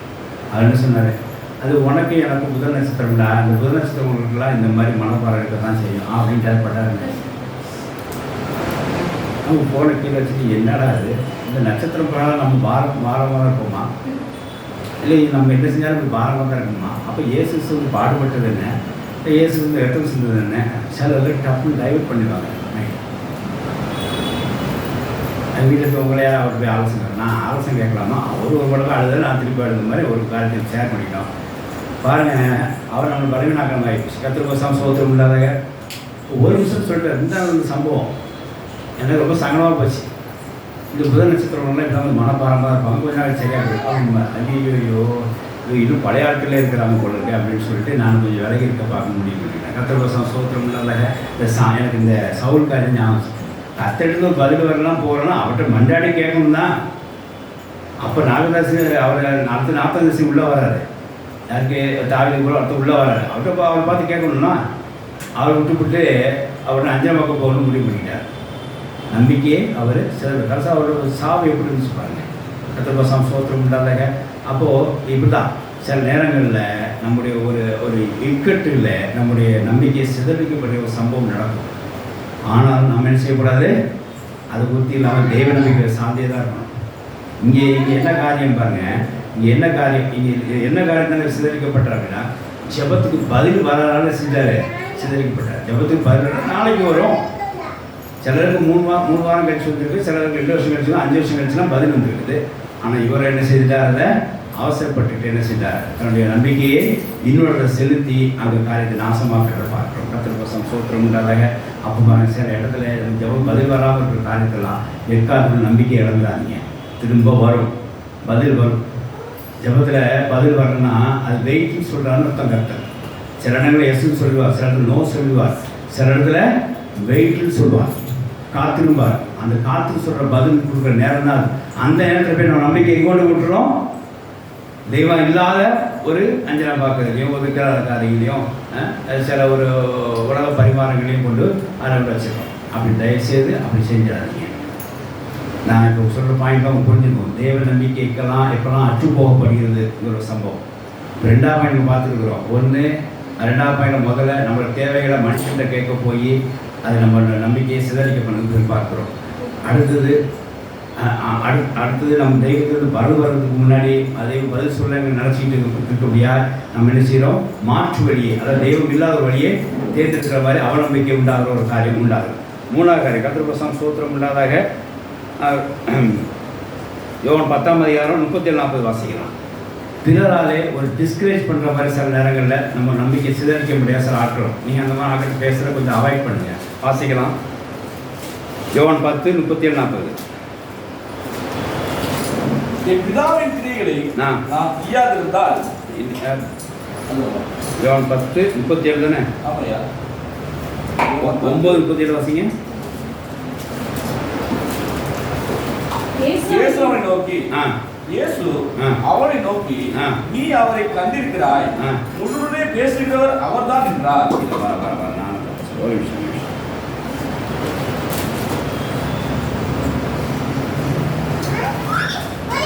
11 வாசிங்க. யோவான் 11:37. அவர்களில் சிலர் குருடைய கண்களை திறந்த இவனை சாகாமல் இருக்க பண்ணவும் கூடாதா என்றார்கள். இப்ப லாசர் மறைந்துட்டான். இவன் அவங்க அக்கா மகளுக்கு எப்படி சகோதரிமார்களுக்கு என்ன நம்பிக்கைன்னா இயேசு கூட இருந்தால் மறைக்க மாட்டான்னு சொல்லி கர்த்தர் சோத்திரம் உண்டாதாக இவங்க நம்பிக்கை எப்படி இருக்கு பாருங்க. இயேசு கூட இருந்தால் அவர் சாக மாட்டார். இன்னொருத்தர் இருக்காங்க. இன்னொருத்தர் சில கும்பல் இருக்கு. இதுக்குன்னே இருக்கும். எப்படின்னா ஆலயம் வர கும்பல் இருக்கு. நான் கொஞ்ச நாளாக 10 வருஷமாக பார்த்து தான் இருக்கேன். ஒரு ஆளுக்கு உள்ளே வந்தேன். ஏக்கா சுவர் உங்களுக்கு எவ்வளோ இருக்குது அப்படின்றது. சுவர் நம்பர் கேட்கறதுக்காகவே 6 மணிக்கு வராங்க. உங்கள் நம்பர் எவ்வளோ இருக்குது? ஐயாவுக்கு குறைஞ்சதா சுவர்? ஐயாவுக்கு சுவர் குறைஞ்சு என்ன பண்ண போகிறேன்? பாசிங் எடுக்க போகிறேன். ஒன்றும் பண்ண போகிறதில்ல. சும்மா அவர் தட்டி விட்டுட்டு சொல்லிட்டு இருந்தது. நீங்கள் இங்கே தான் பாயிண்ட் வர பாருங்க. நீங்கள் ரெகுலராக ஆராதனை வர்றாங்க, எப்படி உங்களுக்கு சுவர் வரும்? நீ ரெகுலராக ஆமாம் ஆராதனை வர்றாங்க, எப்படி உங்களுக்கு நோயெல்லாம் வருது அப்படின்னு இந்த அரைமுறையாக வந்துட்டு ஒரு ஆடிக்கிறோம். நீங்கள் என்ன பேச சொல்றீங்க? நமக்கு டவுட் வந்துடும். ஆமாம்ல நமக்கு இப்படி ஆகக்கூடாது அப்படின்ட்டு. அப்போ என்ன செய்யணும்? சரி முன்னப்புறம் ஆராதனைக்கு போய்க்கலாம் அப்படின்னு நமக்கு தோணிடும். பாருங்க, இந்த மாதிரி மனித வார்த்தைகளுக்கு என்ன செய்ய விட்டாங்க? செவி கொடுத்தாங்க. தேவன் பசங்க சோத்திரம் விட்டாங்க. இது என்ன நான் சொல்ல வரேன்? இந்த பாயிண்ட் ஆவிக்குரிய கருத்து என்ன அப்படின்னா, நாம் நினைச்சது நமக்கு நடக்கலைன்னா தேவ நம்பிக்கை அற்று போகும். நாம் நினைச்சது நாம் நடக்கலைன்னா தேவ நம்பிக்கை அற்று போகிற மாதிரி நடக்கும். நாம் நினைச்சது நம்ம நடக்கிற அவசியமே கிடையாது அப்படி முடிவுவாங்க. இவங்க என்ன சார் இவர் என்ன நினைக்கிறாங்க? இவர் கூட இருந்தால் அந்த மதிப்பு வந்திருக்காதே, அவன் இறந்துருக்க மாட்டானே, துள்ளங்களை திறந்திருக்கவர் இவர் இறக்கோட சேர்ந்துருக்கலாமே அப்படின்னு தாவும் நினைச்சிருக்காங்க. அது நடக்கும்னு நினைக்கிறாங்க. அது நடக்கிறதுனால அங்கே தெய்வத்தை குறை சொல்கிற மாதிரி வராங்க. 10% சோத்திரம் உண்டாதாக பாருங்க. என்னைக்காவது நீங்கள் நினைச்சது நடக்கலன்னா தயவுசெய்து வருத்தப்படாதீங்க. அதை நீங்கள் நினைச்சது நடக்கலன்னு வருத்தப்பட்டீங்கன்னா சீக்கிரமாக உங்கள் நம்பிக்கை என்ன செய்யும்? தெய்வ நம்பிக்கை என்ன செய்யும்? சிதறிக்கப்பட்டிருக்கு. நீ நடக்கலையா அப்படியே அமைதியாக இருங்க, கர்த்தரை ஒப்புவீங்க, அவ்வளோதான். பிற்பாடு கர்த்தர் சொல்றார், நீ விசுவாச தேவ நம்பியே காண்பேன் சொல்லவில்லையா? நம்பிக்கை ஊற்றாதவங்க தட்டி எழுப்புற வாசிகள் வாசனை மறுபடியும் இயேசு எடுத்து இயேசு அவனை கல் எடுத்து போடுங்கள். அப்பொழுது இயேசு மரித்தவருடைய சகோதரியை மார்த்தாள் அவரை நோக்கி, ஆண்டவரே இப்பொழுது 4 நாள் ஆயிடுச்சு. இவெல்லாம் இவங்களோட கருத்தை நினைச்சிருக்காங்க. அடுத்து வாசிக்கலாம். இயேசு அவளை நோக்கி, நீ விசுவாசித்தால் தேவனுடைய மகிமையை காண்பாய் என்று நான் உனக்கு சொல்லவில்லை. நான் உனக்கு சொல்லவில்லையா? நம்பிக்கை இருக்கணும்ல. நம்பிக்கை விசுவாசம் இருந்தாதான் நம்பிக்கை விசுவாசம் இயேசு நமக்கு உயிர் திரும்பமா நம்ம கொடுக்கலாம். அப்படி இருந்தால் மகிமை காணவே நீங்க நான் அவன் சொல்லலையா? நான் சொல்லியிருக்கேன்ல, சொல்லியிருக்கேன். ஆனாலும் நீ யார் சொல்ல கேட்குற? அவங்க கூட இருந்தா இயேசு கூட இருந்தா வச்சுக்க மாட்டானே. இறக்கோட பண்ணியிருக்கலாமே அப்படின்னு அவங்க சொல்கிறது. அப்போ இதில் என்ன பாருங்க, நீங்கள் நினச்சது நடக்கலைன்னா உடனே நம்பிக்கை சிதறத்து போகிற மாதிரி இன்றைக்கி நம்ம காரியம் நடந்துருக்கு. தயவுசெய்து ஆரோக்கியம் ஒரு காரியம் நீங்கள் நினச்சது நடக்கலைன்னா என்ன செய்யுங்க, சந்தோஷப்படுங்க. ஏன் தெரியுமா, நடந்தது தேவன் நினச்சதாகும். ஹல்லேலூயா. நடந்தது தேவன். அடிக்கடி நான் சொல்கிற வார்த்தை தான், நாம் நினச்சது நமக்கு நடக்கலைன்னா சந்தோஷப்படுங்க. அதே தேவ நம்பிக்கையில் இருங்க. ஏன்னா நடந்தது யாரால உண்டாச்சு, தெய்வத்தினால உண்டாச்சு. ஹல்லேலூயா. புரிஞ்சுங்களா? நாம் நினைச்சது நமக்கு நடக்கலைன்னா சந்தோஷப்படுங்க. ஏன்னா நடந்தது யாரால உண்டாச்சு, இறைவனால உண்டாச்சு. என்ன அர்த்தம்? 10% சோத்திரம் உண்டாதாக. இங்கே நாம் நினைச்சது நடக்கிறோன்னே தெய்வத்துக்கு வர சொல்ல ஆரம்பிச்சிட்டாங்க. தெய்வ நம்பிக்கை அவங்களுக்கு போயிட்டு கல் எடுத்து போடுங்க அர்த்தம் சொன்ன உடனே 4 நாள் ஆயிடுச்சு. தெய்வ நம்பிக்கை போயிடுச்சு. மாற்றம் என்ன போயிடுச்சு, தெய்வ நம்பிக்கை போயிட்டு. கல் எடுத்து நாருமே ஆண்டவரே, தெய்வ நம்பிக்கை எங்க போச்சே. அதான் நம்பிக்கை. அந்த யூதர்கள் சொல்லுவாங்க, அந்த வார்த்தை போயிடுச்சு. ஆமாம், அவர் இருந்தால் போயிருக்க மாட்டான், அவர் இருந்தால் அப்படி சாவுக்காரா அப்படின்ற நம்பிக்கை போயிடுச்சு. நான் கர்த்தர் என்ன சொன்னார், என்னை விசுவாசிக்கிறவன் மரித்தான் பிழைப்பான், மறியாமலும் இருப்பான்னு சொல்லி அந்த லாஸ்டோடைய கர்த்தர் வெளியே கொண்டு வந்தார். தேவ வசனம் சோத்திரம்னால இது நம்ம ஆவிக்கிற அர்த்தமே என்ன இருக்குது அப்படின்னா, ஒவ்வொருக்கும் நான் ஒரு டிப்ஸாக தான் சொல்லிட்டு இருக்கிறேன். என்ன அப்படின்னா, இந்த இடத்துல நாம் நினச்சது நடக்கணும்னா நம்பிக்கையே தளர விடாதீங்க. அது சிதறடிக்கப்பட்டு போயிடும். நினச்சது நடக்கணும், சந்தோஷமாக ஏற்றுக்கொள்ளுங்க. கர்த்தருக்கு பெரிய அதிசயத்தை நான் சொல்லலாம். அதிசயம் உங்களுக்கு நடக்கிறதுனா நீங்கள் நம்பிக்கை இழக்கிற சூழ்நிலை உடனே கர்த்தர் செய்ய வராத, ஊக்குவிக்க முடியாத செய்வார். ஒரு அதிசயத்தை நடப்பிப்பார். சில இடத்துல அதிசயம் நடக்கலைன்னா நீங்கள் ஏற்கனவே நம்பிக்கை இருக்குன்னு சொல்லி அர்த்தம். அவ்வளோதான். இதை பற்றி நீ தேவ பிள்ளைகள் ஸ்ட்ராங்காக கர்த்தருக்கு சோத்திரம் உண்டாதாக. இந்த 3ஆவது பாயிண்ட்டு நம்ம பார்க்கறது தான். ஃபஸ்ட்டு பாயிண்ட்டு, மனிதன் நம்ம தேவையை மனிதன்கிட்ட கேட்குறது, தேவன்கிட்ட கேட்குறது மனிதன்கிட்ட கேட்டால் அங்கே அதை என்ன செய்வோம், உங்களுக்கு அது நிச்சயமாக அந்த அந்த அந்த நம்பிக்கை சிதறிக்கப்படும். 2வது காரியம், சில நேரத்தில் தெய்வத்துக்கு பதிலாக தாமதிக்கும் போது நம்ம அவசரப்பட்டு விக்கிரங்களோ தெய்வத்தில்லாத ஒரு காரியங்களை நம்ம சிந்தித்து அது போக செய்யும்போது நம்பிக்கை சிதறிக்கப்படும். 3வது காரியம், நாம் நினச்சி நடக்கலைன்னா நமக்கு நம்பிக்கை செய்வோம், சிதறிக்கப்படுது. நம்ம அப்போ நம்ம நினச்சி நடக்கலைன்னா அது சந்தோஷமாக ஏற்றுக்கொள்ளுங்க. கர்த்தர் நமக்கு நடந்தது அவர் நினைச்சதாகுன்னு சொல்லி நீங்கள் ஏற்றுக்கொள்ள வேண்டும். 10% சோத்திரம் இல்லாத. 4வது காரியம், எதிர்பாராத ஒரு அசம்பாவிகள், ஒரு நஷ்டங்கள், ஒரு இழப்புகள் காணப்பட்டால் தயவு செய்து கலங்காதீங்க. இது சாத்தான் எப்படியாவது அந்த நம்பிக்கை சிதறிக்கப்படும் உண்டாகிற ஒரு காரியமோ. மார்க் 5ஆம் அதிகாரம்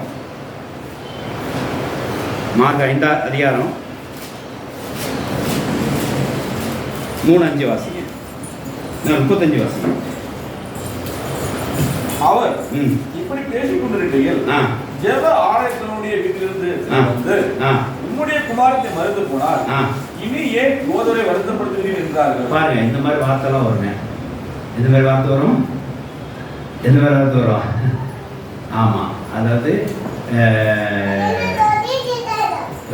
அவர் ஊழியது போயிட்டு இருக்காரு. அதுக்குள்ள இப்போ பெரும்பாட செய்தி வந்துட்டா, அதை தொட்டா பல்லமாக போச்சு. அது யாருன்னு கேட்டால் அந்த விசாரிக்க கூட கொஞ்சம் தாமதமாகிட்டு போகிறதுக்குள்ள உடனே அங்கே செய்தி வந்து, சரி போதும் வேணால் மகள் மறுத்துட்டா அப்படின்னு சொல்லி இனி அப்படின்னா எல்லாம் சொல்லுவாங்க. இனி போய் ஆண்டு போய் என்ன போய் கேட்க, எல்லாம் முடிஞ்சு போச்சு, சம்பவம் போயிடுச்சு. என்ன போய் கேட்க இன்னொரு போய் இனி எதுக்கு போய் ஆறாணி போயிட்டு இருக்காரு, எதுக்கு அங்கே போயிட்டு இருக்க, எதுக்கு அங்கே போயிட்டு இருக்க, இங்கே இருக்கா பிரமாண கடைபிடிச்சிட்டு இருக்கிறேன் எதுக்கு அப்படிலாம் சொல்லுவாங்க. அது அந்த நம்பிக்கையை சிதறடிக்கக்கூடிய சில வார்த்தைகள் சில மத்தியில் உண்டாகும். இயேசு நல்லா இருந்தார் தெரியுமா? டக்குன்னு பாருங்க பார்த்தா என்ன பார்த்தா தெரியுமா? அவன் வந்து சொல்கிறான், என்ன சொல்கிறான், இனி போதல் நீங்கள் என்ன செய்ய வேண்டாம், மகள் மறித்து விட்டால் போதை இனி வருத்தப்படுறான். டக்குன்னு இயேசு சொல்றார், பயப்படாது, விசுவாசமாக இரு அப்படின்னா. யாரை பார்த்து சொன்னால், எவங்க நம்பிக்கையற்று போக சிதறடிக்கப்பட போகிறோம் அந்த பாயிண்ட கடைசி நம்பிக்கை தூக்கி முடியாத செய்த வாசிக்கலாம். அவர்கள் சொன்ன வார்த்தை இயேசு கேட்ட உடனே ஜெப ஆலய தலைவனை நோக்கி அவனை நோக்கினார். அவனை நோக்கி, பயப்படாதே, நீ இப்ப டல்லா போற எனக்கு தெரியும், பயப்படாதே, விசுவாசமுள்ள இரு அப்படின்னார். ஹல்லேலூயா. நான் கூட இருக்கிறேன். யார் வந்து நீ வந்து அவன் பண்ண முடியாது போகல நீ சொல்லலாம்.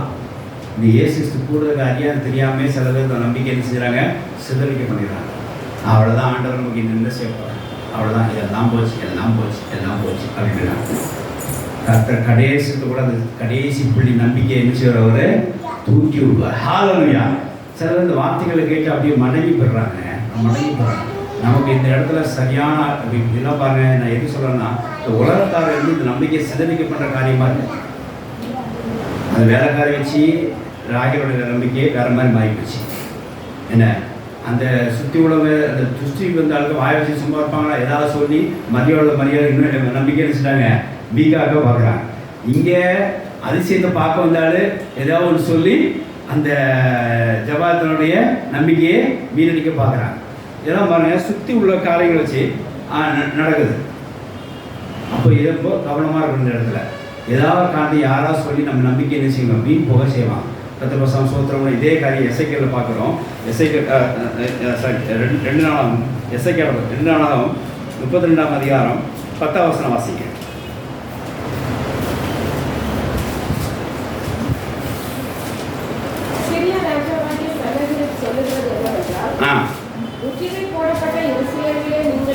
எருசலேம் சுற்றி முற்றி போடப்பட்ட ஆயிடுச்சு.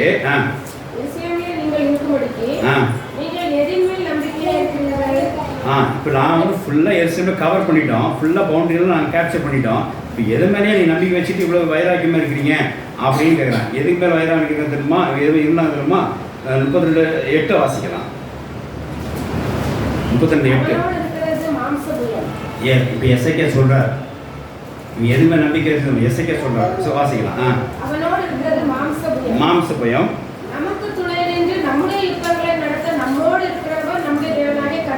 தானே. ஆமே ஹalleluya. நம்ம கூட நம்மோட இருக்கிற கர்த்தர் தானே அப்படி சொன்னார். உடனே என்ன செஞ்சதுமா அவங்க வாசிக்கலாம் என்று சொல்லி அவர்களை தேற்றினா. ஹalleluya. நம்பிக்கை பெருசுது ஊக்குவிக்கப்பட்டது. சில பேர் வார்த்தைகள் அப்போ அப்படியே மாதிரி என்ன சொல்லுவாங்க, டிமோட்டிவாக பேசுவோம். ஃபோனில் சில பேசி வச்சாங்கன்னா அப்படியே ஒரு டிமோட்டிவாக இருக்கும்.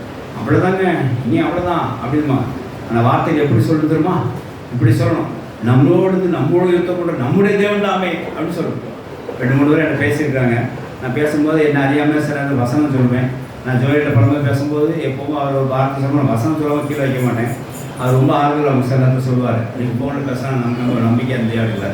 நீ சில பேர் ஃபோனில் வசனத்தோடு பேசுங்க. நம்ம எதிர்ப்புறவங்க கற்றுக்கு கீழ்ப்பிடித்தாக்க வசனத்தோடு பேசுங்க. வசனம் ஏதாவது பேசுறது அவ்வளோதான். இனி ஒன்றும் செய்ய முடியாது, போதில் தொந்தரவு பண்ண வேண்டாம், இப்படிலாம் பேசக்கூடாது. சனகர் எப்படி பேசினா தெரியுமா? எருசலேம் சுற்றி நாங்கள் காவல் போட்டு நீ எதை வச்சு நம்பிக்கை இருக்கீங்க அப்படின்னு பேசுகிறார். அவ்வளோதான், உன் கதை முடிஞ்சு போச்சு அப்படின்றது. ஆஸ்பத்திரியிலே இருக்கிறார். டாக்டர் சொல்லுகிறார், நான் 5 மணி நேரம் கேட்டுருக்கோம் அப்படின்னு டாக்டர் சொன்னார். டாக்டர் என்ன சொன்னார், அப்படின்னு ஒரு பார்க்க வந்து கேட்குறாரு. நான் 5 மணி நேரம் தான் அப்படின்னு. அப்படியா, எங்கள் அப்பாவுக்கு அப்படி தான் ஆச்சு அப்படின்ற டாக்டர். அது 3 நேரம் சொன்னான், நான் 10 நிமிஷம் போயிட்டேன் அப்படின்னு. இவன் 5 மணி நேரம் சொன்னால் ஒரு 2 மணி நேரமாக தேவை நினச்சிருப்பான். எங்கள் அப்பாவுக்கு தான் நான் 3 மணி நேரம் சொன்னாங்க, 5 நிமிஷம் போயிட்டேன் என்னக்கா, நான் 10 நிமிஷம் இவனும் போயிடணும். இப்படி போய் ஆஸ்பத்திரி சொன்ன என்ன ஆகும்? அங்கே போய் நம்ம கத்துற வார்த்தை சொல்லணும், ஜீவன் தேவனுடையதாகும். ஹalleluya, ஹalleluya. அந்த ஜீவன் தேவனுடையது. அவர் எப்போ வேணாலும் எடுத்துக்கலாம், எப்போ வேணாலும் பூமியிலே அவர் சாட்சியாக வைக்கலாம். நீ ஜீவன் பூமியில் இருக்க ஜெபம் பண்ணுங்க. ஒரு வேளை ஜெபம் நினைச்சாலும் அது மாற்ற முடியும் அப்படின்னு சொல்லணும். அவன் உணவப்பட்டா ஜெயிப்பான். அங்கே போயிட்டு தான் எல்லாம் முடிஞ்சு போய் சுற்றி காவலாச்சு ஜெருசலேம். யாருமே நம்பிக்கை வச்சிருக்கிறது? ஐயா இவர் சொல்கிறாரு, நம்ம மேலே வயது கூட இருந்து நம்ம கூட யுத்தம் பண்ணுறது தேவன் தாமே ஏன் கலங்கிடுறோம். உடனே என்ன செஞ்சான், அவர் தேற்றினா அவன் என்ன செய்ய அடுத்த வருஷம் வாசிக்க முடியும், அதை வரைய வாசிக்க முடியும்.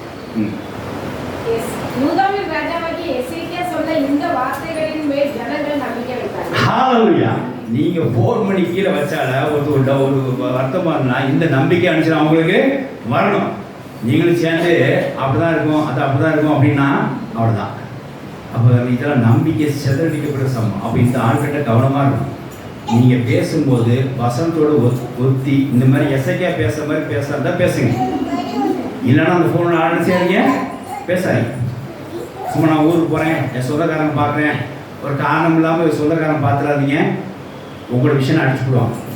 உங்கள் விஷயன்னு ஆமாம். ஒரு இடத்துல ஒரு பாஸ்டர் சொன்னார், நல்லா அருமையாக சொன்ன பேசும்போது சொன்னார், எல்லா இடத்துக்கும் கூப்பிட்டு போகிறீங்க, நீங்கள் போயிடாதீங்க, உங்கள் விஷயம் அடிபட்டு போயிடும் அப்படின்னா.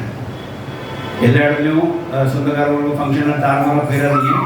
உங்களுக்கு சுப்பனமோ உங்களுக்கு கனவோ உங்களுக்கு கற்று வைத்திருக்க அந்த இதுவோ அடிபட்டு போயிடும் அப்படின்னு சொல்கிறார். ஏன்னா அப்படிதான். ஏன்னா நீங்கள் போகும்போது உங்களுக்கு ஆதரவாக உங்கள் விஷனுக்காக சொல்கிற ஆட்கள் அங்கே இருக்க மாட்டாங்க. நீ வாங்கிக்கலாமே, நீங்கள் ஊர் போய் கேட்டுக்கோங்க, உங்களோட உரிமை இருக்குது அப்படின்னு யாராவது தட்டி விடுவாங்க. நான் குறிப்பாக யாரை சொல்கிறேன்னு புரிஞ்சுருக்கோம். அதாவது வித்த சேதனம், அதாவது இப்படி வச்சுக்கலாம், நம்ம பார்வையை வச்சுக்கலாம். திருவிந்து எடுக்கிற ஆட்கள் தயவுசெய்து ஆலோசனை கேட்கும்போது திருவிந்து எடுக்கிற ஆட்கிட்டே கேளுங்க. திருவிந்து எடுக்கிற ஆட்கள் திருவிந்து எடுக்காத ஆட்கிட்ட போய் கேட்டீங்கன்னா இந்த மாதிரி தான் இருக்கும். எப்படி இருக்கும்? மறைத்து போயிட்டா போதில் என்ன செய்யாதீங்க, தொற்று பண்ணாங்க. எல்லா காவலும் முடிஞ்சு போச்சு, நீ யாரை நம்பிட்டு இருக்கீங்க, சனகர்களோட வார்த்தை மாதிரி தான் இருக்கும்.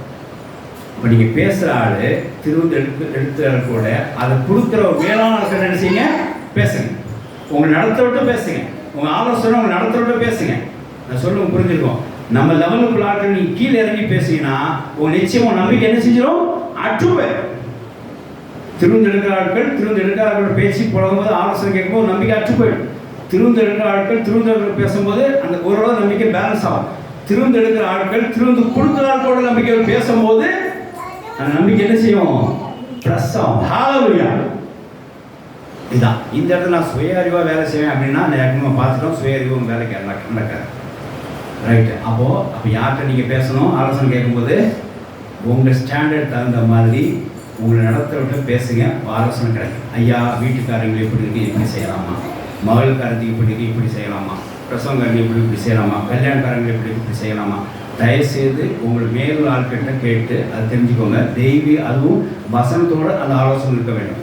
அப்படி இருந்தால் நல்லாயிருக்கும். அதை விட்டு நீங்கள் ஒரு திருவிந்து எடுக்க ஆட்களோட பேசி உறவுக்காரங்க வெட்டையில் அவங்களுக்கு முக்கியம் கொடுக்குறாங்க, அந்த ஆட்களுக்கு முக்கியம் பேசி அவன் மாமா என் தம்பி அவங்களுக்கு முக்கியம் கொடுக்குறது பேசினீங்க அப்படின்னா அந்த இடத்துல முழுமையாக நம்பிக்கை என்ன செய்யும், அற்று போகும், சிதறடிக்கப்போம்.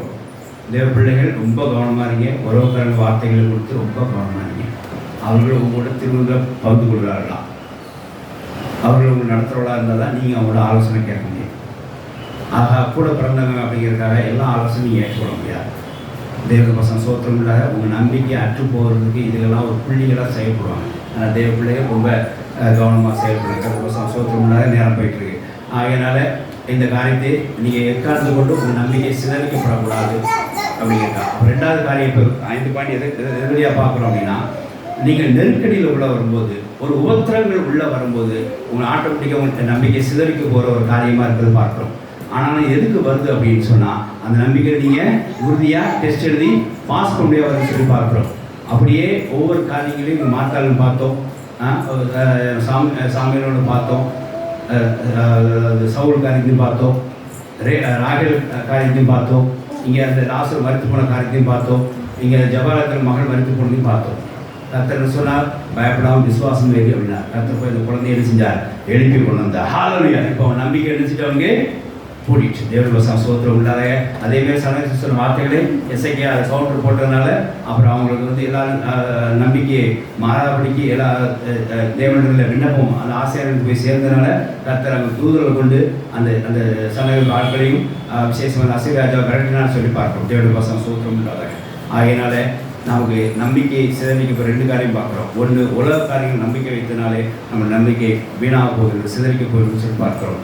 ரெண்டாவது எங்கேயா இக்கட்டு நேரங்களில், உபத்திரவு நேரங்களில் நாம் என்ன செய்கிறோம், நம்பிக்கையை சிதறிக்க பண்ணக்கூடிய ஒரு செயல் உண்டாகுது. அது என்னென்னா அதாவது தேவன்கிட்ட கேட்குற மனிதனை கேட்கறதுனால நம்பிக்கை சிதறிக்க போகிறது. தேவனுக்கு பதில் வரதுக்கு முன்னாடி நம்ம தேவன் அற்ற உள்ள காரியங்களை நம்பிக்கை வைக்கிறால் சிதறிக்க போகிறது. 3வது காரியம், நம்ம அதாவது நம்ம நினச்சது நடக்கலைன்னா உடனே நம்பிக்கை சிதறிக்க போகிறது சொல்லி நம்ம கவனிக்க வேண்டும். 4வது காரியம், யாராவது உலகத்தில் உள்ள காரியம் இல்லைன்னா ஒரு சம்பவங்கள், ஒரு நஷ்ட ஈடுகள், அதாவது ஒரு நெகட்டிவ் இம்பேக்ட், ஒரு நெகட்டிவ்ஸ் காரியம் நடந்ததுன்னா உடனே நம்பிக்கை அற்றுப்போது செய்கிற மாதிரி ஒரு காரியம் உண்டாகிறது. தேவ பிள்ளைகள் இந்த இடத்துலலாம் என்ன செய்யணும், கவனமாக இருக்கக்கூடியாக இவங்க போதிக்கப்படுது. அப்போ எந்த நேரத்தை எப்படின்னு சொல்லி இந்த நம்ம போதிக்க பார்த்துருக்குறோம். இது சரியாக வேகமாக போனதுனால நீங்கள் இன்னொரு போர் கூட பாருங்கள். இந்த மாதிரி உலக ஆட்கள் நம்மளை டிமோட்டிவ் பண்ணுறாங்கன்னா எப்படி நடந்துக்கணும், அப்போ அதுக்கு ஆலோசனை கேட்கணும் யார் அப்படிங்கிறத தெரிஞ்சுக்கலாம். ஒவ்வொரு காரியத்தையும் அதை மறுபடியும் போட்டு வரக்கூடிய கர்த்தர் சோத்திரம் இல்லாத. ஆகையினாலே தேவ பிள்ளை இந்த காரியத்தை நம்பிக்கை எக்காத்து கொண்டும் தேவன் நம்பிக்கை விட்டு வேறு நம்பிக்கை வைக்கக்கூடாது. இதுதான் தேவ செய்தியாக இருக்குது. அதை தொடர்ந்து தேவன் நம்பிக்கை வைத்து தேவாசம் கற்றுக்கொள்வோமாக. வாசகம் முடிக்கிறோம். 15ஆம் அதிகாரம் 4ஆம் வசனத்தை வாசகம் முடிக்கிறோம். 4:13 15:4. தேவ வசனத்தினால் உண்டாகும் ஆ. பொறுமையினாலும் ஆ. ஆறுதலினாலும் ஆ. நாம் ஆ. நம்பிக்கை உள்ளவர்களாய் இருக்கும்படிக்கு ஆ. முன்பு எடுத்திருக்கிறதெல்லாம் ஆ. நமக்கு போதனையாக எழுதியிருக்கு. இப்போ நீ தேவ நம்பிக்கை காத்துக்கொள்ளணும்னா கொடுக்கப்பட்ட முடிவுரை தான். தேவ நம்பிக்கையை நம்ம காத்துக்கொள்ளணும்னா என்ன செய்யணும்? வசனத்தை நீங்கள் வசனம் தெரிஞ்சணும். நீ பேச முடியல வசனத்தை வேற யாராவது வசனம் வாசிங்க. வசனத்தை போதிக்கும்போது வசனம் தேவ போனேன். வசனத்தினால் உண்டாகும் ஆ. பொறுமையினாலும் ஆ. ஆறுதலினாலும் வசனத்தினால தான் நம்பிக்கை என்ன செய்யணும்? நீங்கள் பெருக முடியாது செய்யணும். முடிவுல தான் எப்படி வசனத்தை பெருகுபடி செய்யணும், எப்படி நீங்கள் நம்பிக்கை பெருகுபடி செய்யணும்? வசனத்தினாலே பெருங்குடி செய்யணும். அடுத்த வசனம் பாருங்க. ஆவியினால தேவ நம்பிக்கை பெருங்குடி செய்யணும். 11 வசனம் வாசிங்க. அதே 15 பரிசுத்தாவின் பலத்தினாலே பரிசுத்தாவின் பலத்தினாலே உங்களுக்கு நம்பிக்கை பெருகும்படி நம்பிக்கை பெருகும்படிக்கு நம்பிக்கை தேவ விசுவாசத்தினால் நம்பிக்கை தேவ விசுவாசத்தினால் உண்டாகும் எல்லாவித சந்தோஷத்தினாலும் ஏதாவது சந்தோஷத்தினாலும் சமாதானத்தினாலும் உங்களை நிரப்புவாராக. உங்களை நிரப்புவாராக. ஆமென். ஹalleluya. அப்போ வசனம் அதாவது அப்ப நம்முடைய நம்பிக்கை எப்படி பெருகுங்க? நம்ம நம்பிக்கை எப்படி பெருகும்? வசனத்தினாலும் தேவ ஆவியினால். ஹalleluya. பரிசுத்தாவினால பெருகும். இதை விட்டுவிட்டு வேற ஆப்ஷனை தேடாதீங்க. You should not go another way. இன்னொரு ஆப்ஷனை தேடாதீங்க. நான் நம்பிக்கை பெறுவதற்காக ஒரு ஆளை தேடாதீங்க. பரிசுத்தாவியை தேடுங்க. நம்பிக்கை பெறுவதற்காக வசனத்தை தேடுங்க. வேற ஆளை தேடாதீங்க. அப்படின்னா ஆலோசனை மனிதன் கேட்கக்கூடாதுமே. தேவ ஆலோசனை பெற்ற மனுஷனை கேட்க. அதாவது ஆலோசனை கேட்ட ஒரு ஆப்ஷன் சொல்லல. திருவிந்து பெற்ற ஆள் திருவிந்து கீழே ஆள்கிட்ட எடுக்காத கேட்காதீங்க. திருவிந்து பெற்று திருவிந்து எடுக்கிற ஆள்கிட்ட கேட்கலாம். இல்லைன்னா திருவிந்து கொடுக்குற ஆள்கிட்ட கேட்கலாம். இப்படி தான் இருக்கணும். இந்த தேவ ஆலோசனையும் இருக்கணும். அது வசன பிரகாரம் தான் இருக்கணும். அதான் சொல்கிறேன். இந்த வசனம் எங்கே தரணும்? உங்களுக்கு படிப்பறிவு இல்லை, வசன வாசிக்கல, எப்படியா நான் நம்பிக்கை பெறுகிறது? வசனம் தெரிஞ்சுக்கிட்டு பேசுங்க. அவன் வசனத்தை சொல்லுவான். அவன் என்ன செய்வான்? உங்களை பில்ட் பண்ணலாம் நம்பிக்கையை. ஒன்று. ரெண்டாவது பரிசுத்தாவி சைக்கிள் முழங்கப்படுத்த பரிசுத்தம். இந்த ரெண்டு தான் உன் நம்பிக்கை பெறுகிறதுக்கு ஒரே சோர்ஸ். ஹalleluya. வேற ஏதாவது ஆப்ஷன் தேடி நம்பிக்கையை சிதறிக்க பண்ணாதீங்க. ஹalleluya. ஒரே வசனம் வாசம் முடிச்சலாம். நீதிமொழி 22ஆம் அதிகாரம் 19. நீதிமொழி 22:19.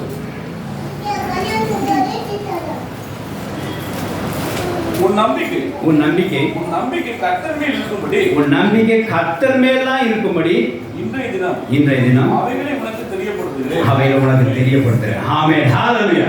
தெரியப்படுத்தாச்சா? என்ன இதை நான் பர்சனலாக சொல்கிறேன். இது ஒரு அட்டம்ல உங்களுக்கு புரியாது. ஆவியானவர் பேசினா ஒழிய இது ஒரு அட்டம்ட்டு உங்களுக்கு புரியாது. ஆனால் நிச்சயமாக ஆவியான பேசுவாங்க விசுவாசிக்கிறேன். எல்லாத்துக்கும் புரிஞ்சிருக்கும். சப்போஸ் ஏதாவது நம்பர் வசன நம்பர் விட்டு போயிட்டேன், சம்பவம் மறந்து போயிட்டு ஓவர் மறந்து போயிட்டா தயவுசெய்து இன்னும் கூட கேளுங்க. இந்த வார்த்தை ரொம்ப முக்கியம். நம்பிக்கை பெருகும்படியாக உண்டாகிய காரியங்கள், நம்பிக்கை அற்று போகாமல் இருக்க வேண்டிய அலர்ட் காரியங்கள், தேவன் மேலே தான் நம்பிக்கை வைக்கக்கூடிய ஒரு கேர் காரியங்கள். ஆகையினால இந்த நம்பிக்கை தேவன் இருக்கும்படியாக நான் இப்படி உங்களுக்கு இன்றைய தினம் சொன்னேன். ஹalleluya.